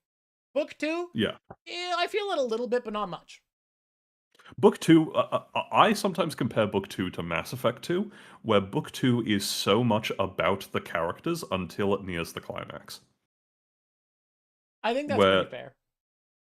like Book 2 is a character study in so many ways of everyone involved in the book. Uh, MASH, there are currently no audiobooks. Yeah, unfortunately, while I would love to do audiobooks and I'm aware that I have a good voice for audiobooks, professional production would cost me $10,000 plus, and I don't really have that money available to me. But if we can make the books a viral smash hit, he might. Yeah. But to go back to JD Colors, I am planning 9 to 10 books in the series, and as mentioned, I'm currently halfway through writing book 4. I tend to keep a pretty yearly schedule on these. However, after book 4, I am taking a 1 year break to write my first draft for a different series that I'm going to be going back to publishers with. But to answer your question, Regular Grammar, the concept of Catholic Druidism came from I always wanted this region to have a like traditionalist, fundamentalist, Amish vibe to it, where I wanted it to feel like these very religious peoples, but I wanted them to be very isolationist, and I had like specific peoples that they do get along with in mind, which were the Tundra Elves, who are a nomadic culture of nature worshipping elves who move through regions of humanity with like regions of. They essentially have like dedicated lanes that have been given to them as we will not mess with this region of nature. It is yours to do with as you will. And they have these throughout the region of Vesgodi. as well as through Russenhold. And they are the closest allies to the Vezgodi, who are also known as the Totroikans, because Totroika is a bastardization of a few words that essentially means the three in Russian. And a big part of how I wanted to build their religion was that it is a proper religion with different interpretations. It is not operating purely on the idea that God is a real entity that we can meet and has a set fact of who they are. Because while we see this town's interpretation of the Totroikans as the grandmother and grandfather, in other regions they are all treated as one entity moving through different stages of life, or they are treated as Matalojai, the harvest mother, is constant. Meanwhile, the spring child, which is Tvesti Devasin, grows into Grandfather Winter, and at the end of their life they are killed, and their body is formed into a seed to regrow the next child. So how they grew was quite... It was sort of, I wanted to create a creation myth, and with how harsh weather is in this region, I decided to create weather as the core of the religion. I like With it. In this world, or at least in this region, they don't see it as having summer, autumn, winter, spring. There is winter, bloom, which is spring, and harvest. Raph wants you to promise not to sell the show until to sell this HBO until you're completely finished with the series. But I will say this is not HBO vibes, and as tragic as it is, I feel like the only studio that produces long form dramas that this book is the vibe of is Netflix. Motley, will you make a Netflix I deal? want the Critical Role animation studio to make it.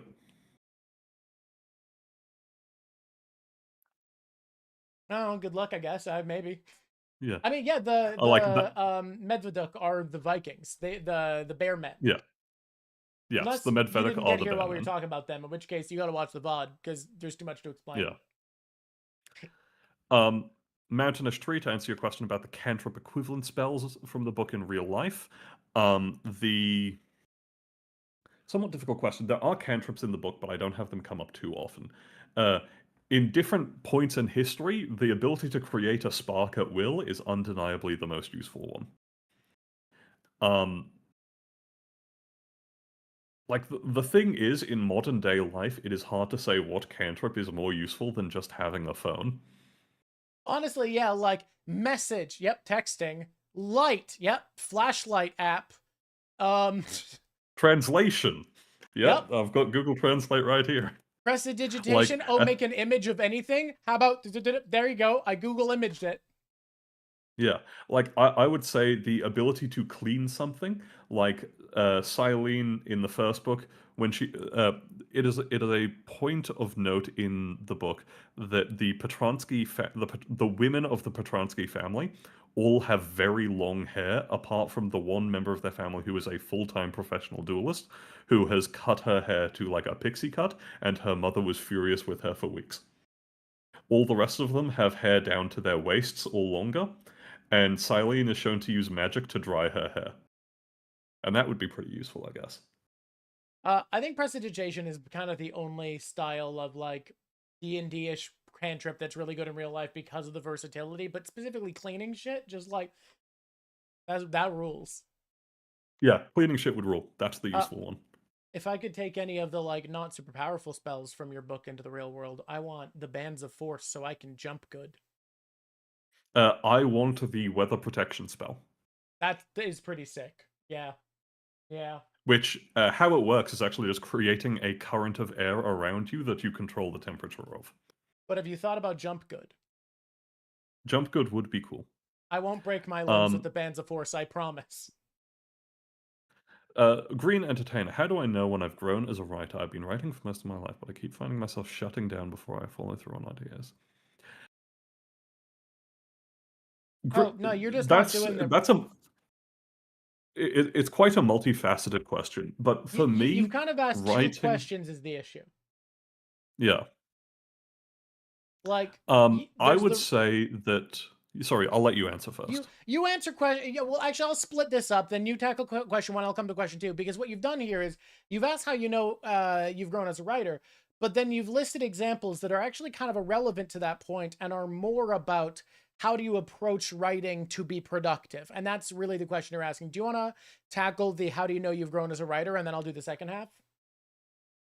So like I would say, how do you know when you've grown as a writer? Is just when you look back on your old material and you think I could do better. But for me, the core of improving as a writer is the same as improving as any other skill. I treat writing as a discipline. I write. The reason my books have been able to keep a yearly tempo, even though I work full time, is that I just write 500 words every single day. And that doesn't take too long, that takes about 20 minutes. But the skill that you cultivate is the ability to slip in and out of the mindset of writing very quickly and effectively. Where, because you're only writing a small amount each day, you're able to let the next small instance percolate in your mind before you get to it. Where you never really feel like you're flying blind because you've had that small break in between each day to always feel like you're moving ahead. When I wrote the first book, I was unemployed and I was writing 4,000 words a day.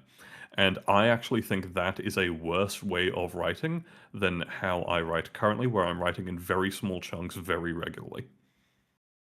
I think that's a really reasonable thing. I want to tackle mindset because while I haven't published anything, I am planning to going back to writing after I finish up some personal projects. And I have done a lot of lectures with writers because it's my degree. Your mindset is just kind of not going to function for writing, Green, because you're shutting down before you follow through. But yeah, that's the problem. You have two mindset blocks. One of them is your tackling your work on a quality level during first draft. First draft is, hey Molly, how many times has your first draft been like good? Well, I'm the wrong person to ask about this because I like Oh, you are an edit most of as the you stuff go you read. person? I'm an edit as I go person, and then I hire a This man's a professional lunatic. editor. Never mind. But Don't listen to him explicitly. The vast majority of published authors I know do not write good first drafts. Your goal should just be throwing a chunk of raw rock that you can later sculpt. It doesn't matter. You don't stop. You don't need to be, it doesn't need to be good. You don't need to second guess yourself. It is a pure act of creation on the first draft. And then you come back around with the chisel. The second flaw, do you mind if I add on to that quickly? do it. Because I had a comment I wanted to make about this. I don't care if it's been done before, if it's just a copy of X Meter. There's a lot in my writing that can be parallel to other works. Funnily enough, I would actually say the biggest parallel to my works is One Piece, even in some degrees on a world building front. No, no, no. I Um, mean, I my, I do see him. I do see Monkey D. Silene in there. my world is broken up entirely into islands, which are bridged by literal magical bridges from before the foundation of humanity. Um, but when I wrote, I didn't set out to go, this will be a big budget mass market book. I wrote, I set out to write a book I want to read. And And that's what I I was going to think get that's, to. That's what I want to confront in the second part of what Green is saying. The other mindset fault you're trapping into is you want to make something for people to enjoy can't really be as powerful as I want to make something I want to enjoy. You art is only ever felt when there is passion for the art from the artist who is their own audience in the act of creation. You need to be making things that are your heart, what you like, what you feel. There can be a love and joy for sharing it with others, but like, in my experience at least, good writing 90% of the time comes from somebody who is in love with the story they're telling. If you listen to Motley talk about Silene, uh, Motley, what's the nice way to put the vibe you have for it? I love her. There we go. That's a nice way. And I think that vibe is a lot of what carries in to make the book good. That feeling of passion. I think as long as you're trapped in the idea that you're making a book for someone else to enjoy, you're going to hold yourself to standards that are ephemeral and shifting, and you're going to break something that could be good. By making something that you enjoy, you have a clear frame of reference. You have a clear thing to aim at. You can be consistent and steady, and what you'll know is that people like you will like it. It's also one of the reasons that gaining media literacy, being more critical of the work you consume, and consuming work from many genres makes you a better writer, because you become a better audience member who's more selective. Your standards as viewer go up, so the standard of what you create goes up, because the only measure you really have at the end of the day, you can get your friends to read it or whatever, and that's very helpful. But like, I'll come up with a suggestion that is far too fucked up and weird for what Motley would write. And the book would be worse if he valued my opinion over his own. Instead, he can come back and rely on himself as a perspective that is steady. And that steady perspective, as it improves, will lead to better work. You improve yourself as an And audience. I would say that I would just add in there that one of my biggest steps in improving as a writer is my ability to create realized characters, Mhm. in that I do not feel like I am deciding what my characters do. I feel like I am creating situations that my characters respond to as themselves. Mhm. Like when I say I love Silene, I don't mean I love the character that I write on paper, Silene. I mean that in my head, this is a person that I understand, and when I write, she is alive. Yep. And I think everybody has their own process for how they do that. I like to act very similarly to you, where I like creating a situation and seeing what characters do. Um, but I've seen a lot of people have different plans, but the consistency I see is it's people writing or drawing or whatever it is for themselves first. I think it's Hmm. why, if you watch any artist online, chances are the works they do randomly for themselves get way more likes than, or sorry, way fewer like, or sorry, way more likes than commissions they do. The reason for that is because something that has the tailored split between trying to do something for someone else and trying to do something for themselves versus I'm just in it for the love of the game, making it for me. The second one has a much higher chance of being good art because there's a direct connection from passion to creation. And this No, is I not to agree. insult you, As much as Green. I Sorry, you go. no, you're still more on topic, so please continue. Oh, I was just gonna say, this is not to insult you, Green. It's just you have to understand the difficulty you're having here is less skill and more mentality. Um, Yes. it is less about becoming a better writer and more about writing with the right frame of mind. If your frame of mind is, first of all, unless you're Motley like a fucking lunatic. By the way, I have a writing degree. I was in class with a lot of people. It was a struggle to compete. Only like 12% of the people who start that program graduate it. So the people boiled down at the end were the really good ones. One person in my graduating class of 12 for my specialized discipline, one of them was an edit as you go person. The other Uh, 11 were rough draft refined. So just that is by far the more normal. So the mindset of this needs to be good on your first draft is not normal and not needed. And secondly, you can't be considering will other people like this. You need to be writing stuff that you like and improving your own perspective. And that's how you get, along with obviously skills knowledge, a huge source of improvement is becoming better audience for your own book. I will say, on that last note of you being a good audience for your own book, um, when you say this needs to be good on its first try, I have a very strange mentality, which is it's not that I think it needs to be good on its first try, it's that I think it is good on its first try. Because if I'm reading it as I write it and I like it, that means it's good. I And it's genuinely as simple as that. You're a lunatic. You're a lunatic. The amount that I I edit can't my remember. work is insane. Very rarely will I go back and wipe out entire paragraphs. I I have a will go draft back of a and Warhammer edit 40K scenes. novel that I am straight up going to delete 70% of before I continue when I come back to it after I'm done my personal projects. I have never done that in my life. I do it constantly. Delete your art, baby. My mindset with See, art and with because writing, my brain, I was just going to say, because my brain is sort of always ticking over on my books, because I write in these very small chunks. By the time I actually getting writing pen to paper, I have already drafted this scene like 15 times. That is fair. There are people like that. They're just lunatics. Yes. Like, I have imagined the scene in its totality and refined it in all these different ways while I'm driving to work. Um, God, where was I going to be? I think my mentality with writing and art for what the process I like is, I think it's needed to understand that when you delete something, whether it's a draft of a drawing or a draft of a story, it isn't lost. I think people become obsessed with the idea of what they have made so far, and they forget that the real thing at the end of the day is the finished draft they make, the thing that is published, posted on Twitter, whatever.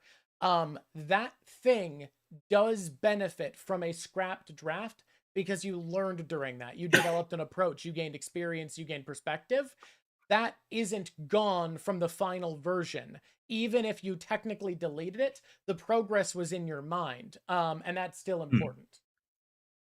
And, like, I would say from the perspective of planning, how I plan my books has shifted over time. Mhm.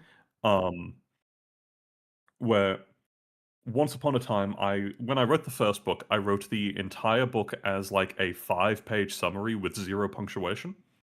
And then I broke that into chapters, and then I broke each of those chapters into 3 dot points.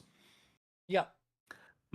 Now I have realized how I write is very organic and very shaped by my characters.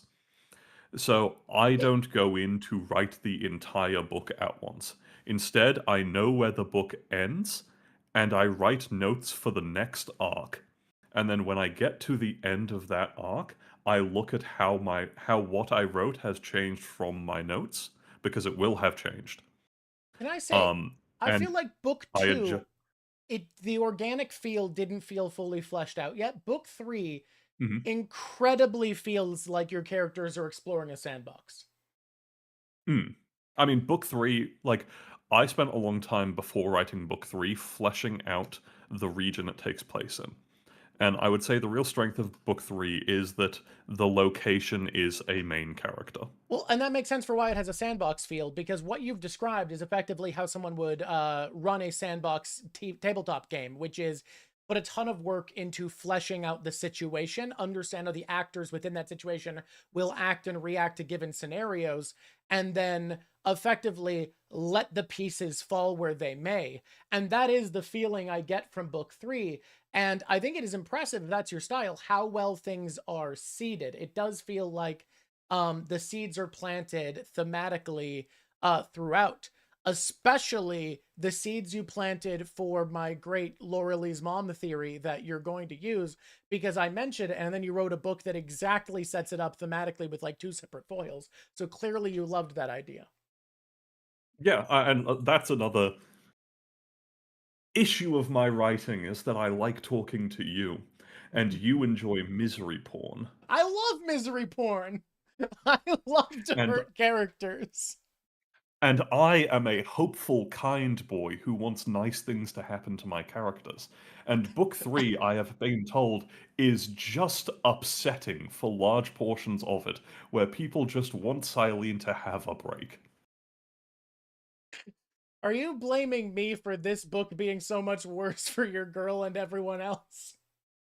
Now, partially, but I also know that I have it's suffering builds character, suffering builds character, suffering builds character. Yeah. Oh man. No, I do really like it. I like the pieces fall where they may. It has worked really well here. This feels explored, it Mm, feels lived in. The setting feels very fleshed out. I think I would recommend this approach to you as much as you can in the future, because like the sense of place is much stronger here. It's something that I didn't really notice because the characters felt so established, but I think like the sense of place was much weaker in book two and one than in book three. And I think that partially comes from the pre-planning, partially comes from obviously just improving as a writer, but whatever it is, location has become, I would argue, one of the strong points of this book. mm. And it's partially because, like, every book aside from this one, including book four, which I'm writing currently, are journey based. Yep. They have to move through locations at a decent pace, and the consistent point is the characters. While Yeah. this one, they are trapped in a single location, and so you have no choice but to dwell on that location for the entire book. It's it definitely is a lot of where that comes from, but I think pretty early on you create a very good sense of what this place is. It feels Hmm. have you read the Eisenhorn books? Yes. Have you something I noticed while reading a lot of other 40K books is most 40K books, the location doesn't feel like it really matters that much. It's very nebulous and floating, and it's like, I don't know, space planet, who cares? There's a swamp, I guess. Everywhere you go in the Eisenhorn trilogy, in Warhammer 40K, you immediately have a very good vision of where you are. The locations are well established immediately, based off of how people stand in them. And I felt like was the first time in the series where I felt that, where each place we went, even the campsite we briefly stopped at, but then especially the town, especially the little places around it, each location, I think the expediency that you build a sense of place is so much stronger than it was in the past books. This place, I think, was a great flexing of your location building skills. And I'm excited to see that in the future because it is very quickly each mini location we go to, how much you're able to, by how you describe what people, where people are, their word choice. We get a shape of everything, and I was very impressed by the location work. And no, and I think a lot of that comes down to putting that time into building the culture for the region because I Mm, wanted these people to feel distinct from what Laurelie and Silene know. Like, yeah, Laurelie is from Nachthelm, which is a very Germanic-inspired region, while Silene is from Russenhold, which literally means Russian home.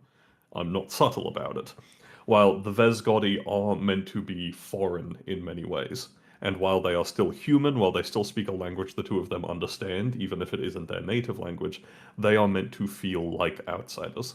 got it. The Visgodi are Finns. Yeah, considering this book has some Midsummer vibes, yeah, they're Scandinavian, they're Swedish, they're Finnish. Yeah, they're Finnish because the Finnish didn't go a Viking, but they were still in northern Europe. Yeah. And then the Medveduk come in and are like, "Hey, tithe time. So Tithe sorry, time. so sorry to bother you. Um, but does anyone else have any other questions? Better act quick, people. Oh, This I would room is also very say warm." one last point on the writing is that, yeah, like, trust in yourself and make writing a habit.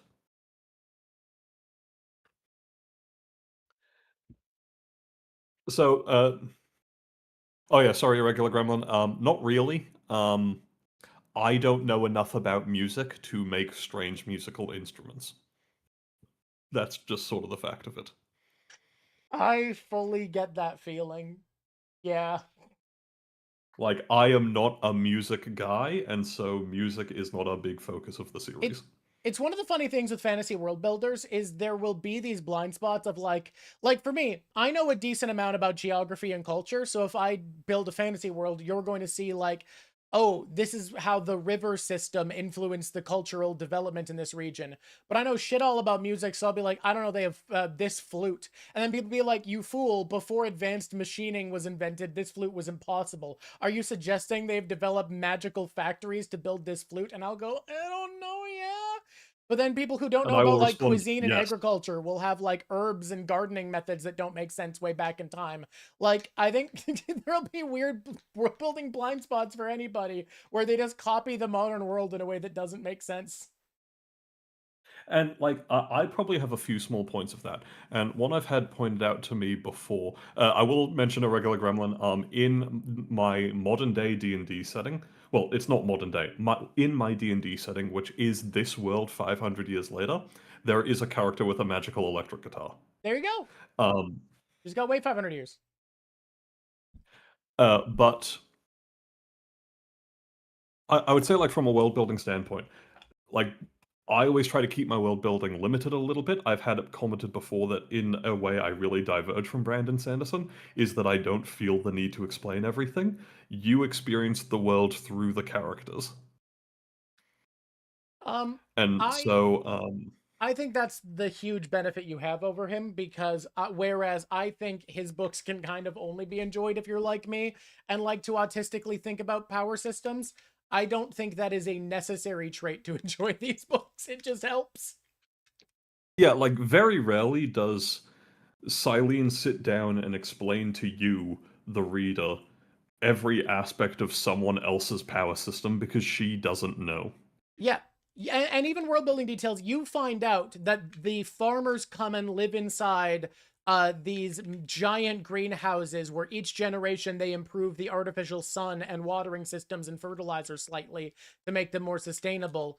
You find that out not because she tells you about it, but because she goes on a date there. Like, so many of the world building details come up circumstantially. Yeah. Is her Um, favorite meal that drink, the sweet drink? Is it that one? yes. Uh, yeah, so irregular grammar, there is a dwarven-owned cafe in the town, owned by a dwarf named Gustav, who always, and when I say town, in Russenhold, the capital city from which she's from. Um, Owned by a dwarf named Gustav, who was inspired by the owner of an Italian restaurant in a suburb I used to live in, who would always call me Mr. Charleston when my name is Charlton. And so he always calls her Miss Petraska when her name is Miss Petransky. And he makes a drink called Honeyed Smile, which is essentially a honey thick shake. And that is Silene's favorite meal. I Yeah, I don't know how to put this. I know it's an immigrant nation, so it should make sense.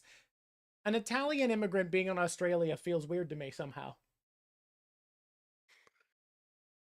That feels like a very North American take of yours. No, it really does. Hey, at least I'm not like most North Americans, and I understand there's tons of Italians in Latin America, Yeah. so I'm beating most of us. There are a few questions I missed up there. So going back to Nevermore, my next series is going to take place a couple of thousand years before this one, taking place in the same world, but on the other hemisphere. It's going to be in a region that is inspired by both Welsh mythology and Nigeria, and it is about a vampiric empire that has held sway over a previous kingdom of the sun, where they have blotted out the sky, and it is about the rise of my world's equivalent of Alexander the Great, which is a young escaped slave woman whose blood is on fire. Remember you talking about And this it one? is intended to be it's a bit inspired by the Locked Tomb trilogy, but of Gideon the Ninth fame, which is first person and a lot more fun in how it's written, in that it's a lot more a sassy character narrating the series to you. And that's the intention for this one, where it will be directly from her perspective rather than third person, with her telling you this story and being a lot cruder and crueler than Celine ever is. She is much more of an anti-hero than Silene ever was. Got it. Ash walking or Evil Dead. Ash Evil Dead. Yeah. Um, let's see. Do you have a specific staple trop? Funnily enough, this series not so much, but in the other series, they do use a specific type of grain that was like an alternative to wheat. I can't remember what it is off the top of my head, but it's pink and it's a real thing. Um, Irregular Gremlin, could the dwarf perhaps be described as large? For a dwarf, at least, tall, perchance? I'm not sure quite. I'm not sure I really understand what you mean there, but no, not really. I mentioned he stands on a box behind the counter. It's got to be a reference. Sometimes a comment has a tone where it feels like it has to be a reference. Yeah. Second, Green Entertainer, secondary question. How do you approach topics you have little to no experience in? Among my current writings, I want to include things like SH, don't know what that means, homelessness, being trans, PTSD, and religion. As a cis white man from a relatively privileged background, I mentally struggle to put myself in the perspective of my characters. I have some friends of being able to draw on from a few topics, but these are biased viewpoints based on our smaller worldviews and experiences. You want to give your I answer mean, and I'll give look, an answer I have? I'll say I am also a cis white man, and I write primarily about bisexual witch girls from Eastern Europe. Eastern Europe. Meanwhile, I am a white man from the most isolated capital city in the world in Southwest Australia. Uh, and the answer is that I guess I have a I still don't understand. Um, It's got to be a I would reference. just say that I would just say that I see myself as a fairly empathetic person, and I don't find it too difficult to imagine these viewpoints. And in general, I find it easier to write from a female perspective. I always have, and I don't know what that says about me as a person. Um, It means that if you say that on my stream, all of the trans girls in my chat will call you an egg for the rest of your time here. yeah, but I sound like this, and I'm 6'5". Um, That won't stop them. but I would just say that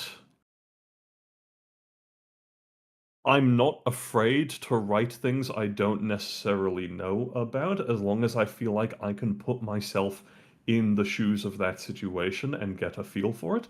And then when I do write things like that, I try and, like you, find people I can reference and speak to about it. For example, there is a sex scene in the third book that is a sapphic sex scene.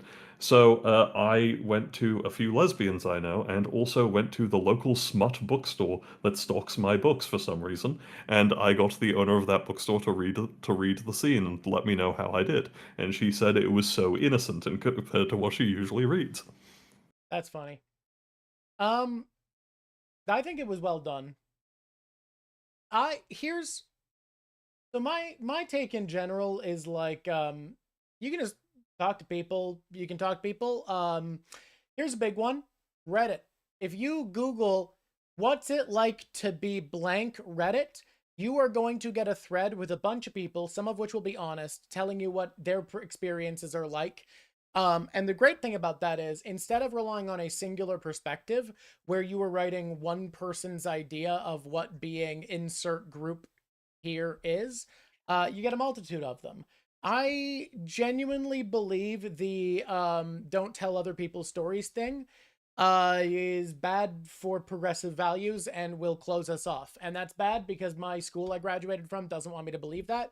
But basically, every study shows that advocacy, when done from within a group, is less effective than one done from outside of a group.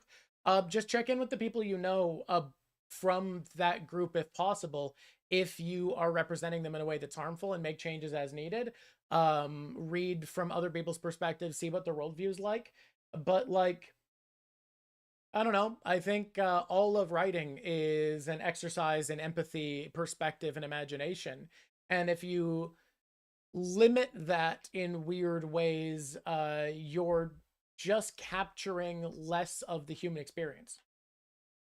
And I would also say that, like, and I think this partially comes down to my own personal viewpoint, is that no person is just a tagline. Yep. Like, when I include a trans character or a gay character in my books, that is a fact about them, not the entire character.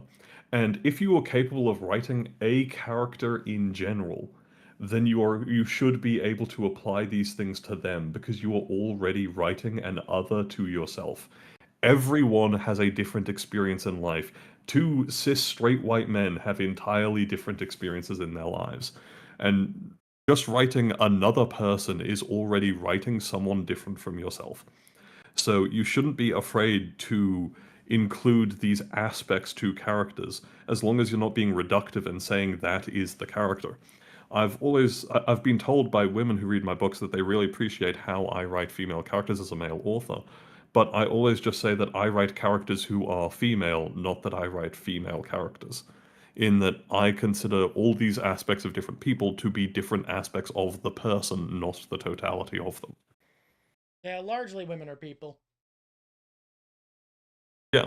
Exactly. Women are people. Men are people. Gay people are people. Trans people are people. I write people and include these aspects about them. At the end of the day, we all just want to chill. Yeah. That's actually not true. I straight up do hate chilling. It makes me deeply No, uncomfortable. no, I like chilling. I'm a big disbeliever in chilling. When people say everybody just wants to chill, I'm like, not me. Explicitly don't try to make me.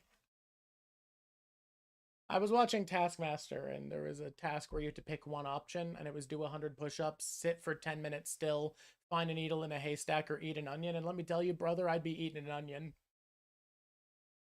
I'd sit for 10 minutes. I would not. I would eat that fucking onion. I might do the push-ups. I might look for needle in a haystack. I'm not sitting for 10 minutes. I'd die. But either way, yeah. Gather info about experiences. There is of course you would, Drawk, you have ADHD. I'm also just very productivity pilled, not in a capitalist way, but in a monkey brain likes doing things way. The Oh, monkey in me.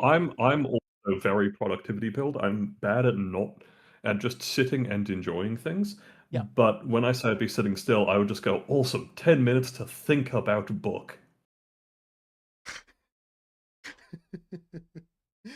um yeah, the nature perspectives is interesting. I think a lot of people, there's also kind of a push that when you're writing people from other groups, there's like a specific good way to represent them, like, oh, this is the perfect version of it, you can't do anything else. And that shit's bullshit. It is people. Every group is diverse. They are not a monolith, and there is exceptions within them. Blair White is a trans woman who hates trans people. There are white supremacists who are black. You're gonna find people within every group that are bizarre, because they're people. They have their own unique Yeah. experiences, their own perspectives, their own positionality that puts them up against other positionalities. And like, the big thing is figuring out how your character fits into the world, and then after you figure that out, figure out how their identity fits into the world, how it is reflected by the setting they're in, and what unique challenges or boons it gives them. And frankly, you should do this with your white characters too, or the cis men, or whatever, whoever has privilege in your setting. You should think through how that affects them, what their relationship to that privilege is, because that's part of a character. And I'm not saying think it like write an essay about it, but when you're writing them, realize that like privilege isn't a neutral thing. It's also a position. Yeah. And it's not necessarily a blanket thing. Just because someone comes from a privileged demographic doesn't mean that they are not unprivileged in other aspects. And Exactly. the same for vice versa. You can Intersectionality, write, motherfuckers. yeah, you can write a rich black man who keeps other black people down because he got his. Believe it or not, that man exists in real life, and his name is Clarence Thomas, and I'm fucking coming for. I'm not. I'm not. Clarence, I don't even know where you live. Don't worry about me.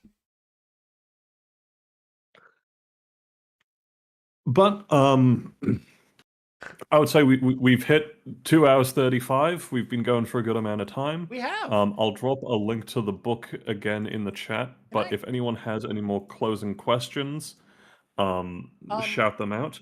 I'll just say I am an independent author. Any book sales I get go directly to me, and this is a huge investment of my time and capital. So any support you're willing to give is hugely appreciated. Everybody, if you're watching the VOD, buy the book right now. Or I don't know, or you're mean, I guess. I can't really threaten you.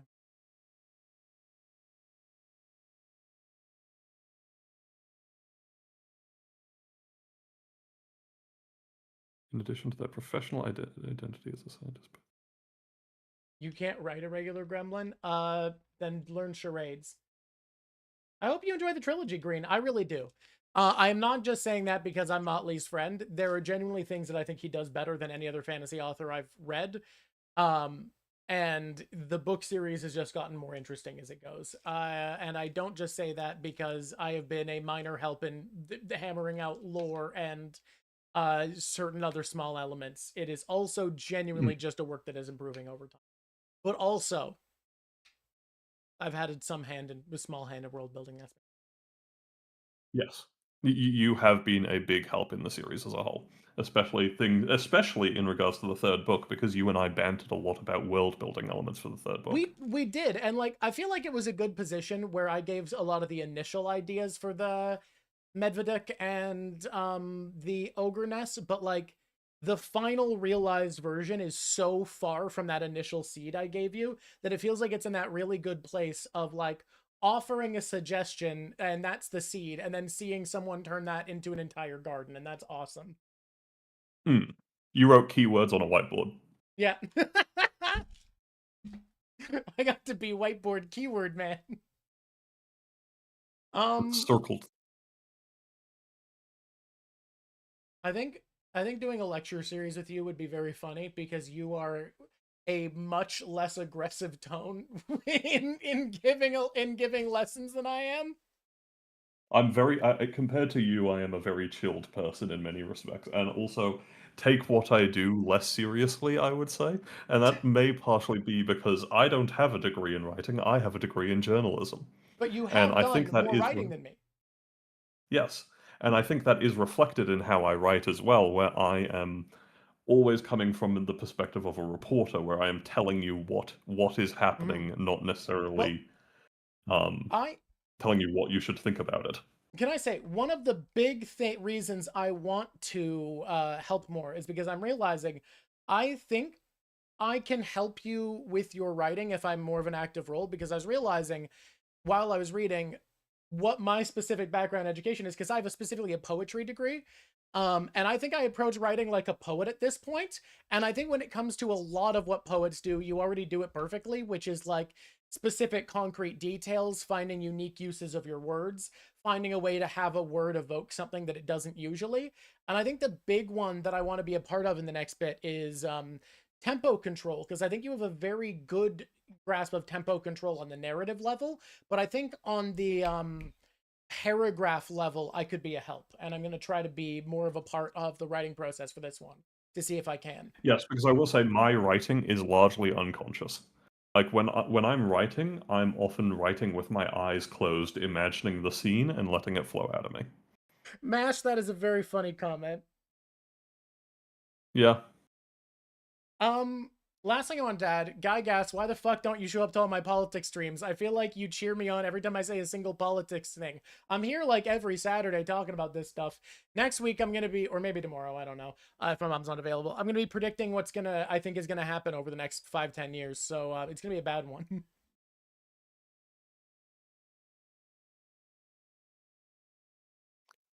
Meanwhile, I um sit out of those because they make me sad. they And do. I like my happy fantasy world where good things happen. And also bad things happen, but they're entertaining. You're banned from doom scrolling and doom scrolling accessories, but I'll be doing the doom scrolling for you and just bringing it to a synthesized form. Yeah, you're the accessory. Accessory to doom scrolling. That's not true. I think you could choose not to define it that way. Um, I'm really excited. I'm so happy with how this turned out. I think this is really impressive, Hmm. and I'm very excited for book 4. I think book 4 is a bigger challenge to tackle because you have put a ton of work into building up Silene in this book. And the And next book Silene is is not the main character of book 4. exactly. And you also, correct me if I'm wrong, are going to be seeing less of Laurelie, the other character who's been able to carry the story the most. Yeah, so book 4 is because book 3 diverged from the rest of the cast so much and focused purely on Silene and Laurelie. Book 4 focuses almost entirely on everyone who isn't them. The entire rest of the cast. And I think it is going to be such a challenge to hold things together without the two characters who have built up the ability to carry the story the most. And I'm very excited to see how you manage. Well, I've got half of it written if you want to start reading it now. Now as in now? No, now as in No, I don't tomorrow? mean now as Yeah, in now. I mean, yeah. Because I'm gonna be doing some drawing exercise to help recover for the rest of the night. All right. hmm, I think that's this was good. Thank you for being on. Sorry I got eepy in the middle. My pills didn't all kick good. in proper. Sorry for my camera being crap.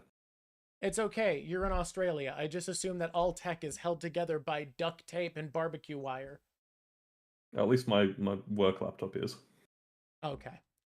Good I night, feel Green like I'm Entertainer, allowed to and good say night that to because everyone people else. Thank you. say hockey tape and maple syrup or whatever bullshit for Canada too. It's held together by shrimps and Barbies. I don't know why that's so funny. In watching Taskmaster again, it is so funny how the one Australian they brought on felt like he dominated because a game about out of the box lateral thinking was not ready for an Australian man. That sounds about right. Australians have a very "we'll get it done" attitude. For what it's worth, I'm pretty sure both times a Canadian's been on, they won as well. So our countries are fucking kicking ass at Taskmaster. I've always kind of maintained that, having been to Canada, that Canada is called Australia.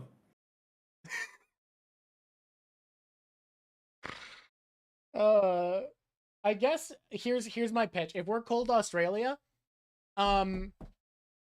British Columbia, despite technically being part of Canada, is Australian New Zealand.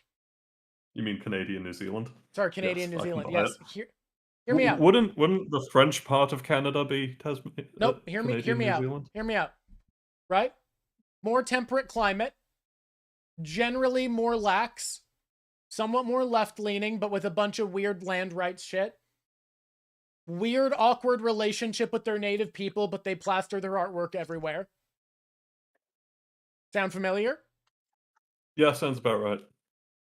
I'm telling you. Sheep, we got them. Okay. I'm literally on temperate rainforest island. Yes. Canadian New Zealand, as we Now, call her. when we get off the stream, there are a couple of things I want to touch on with you on the spoiler front before we Yes. go our Okay. separate ways. We should actually have a quick talk, so we should say goodbye to the stream. We're not raiding. It's too late for that. I don't feel like it. Everybody have a great night. Until next time, it's been lovely talking to you. Buy the goddamn book. That's your recommendation. My review, 9 out of 10. Needed more toxic Yuri in the Witch Nightmare. Do you have any closing words? Yeah, thank you for everyone coming along to this event. These events are generally really exciting to me. As you can tell, I have a lot of passion for my own series, and being able to engage with you all on it, it really means a lot to me, because so much of this just lives in my head until these days of the launch where I go to events around Perth and get to do this stream with Drawk. So thank you all for coming, and if you do pick up the book, I hope you enjoy it. I'm on Discord as Lord Motley. You can find me in Drawk's server. If you do pick up the books, please message me to give me your thoughts. All right. Everybody, until next time, it's been lovely talking to you. I already said that, but I'm saying it again because I have to. And VOD viewers, thanks for watching. Oh, wait. No, wait. I don't say thanks for watching.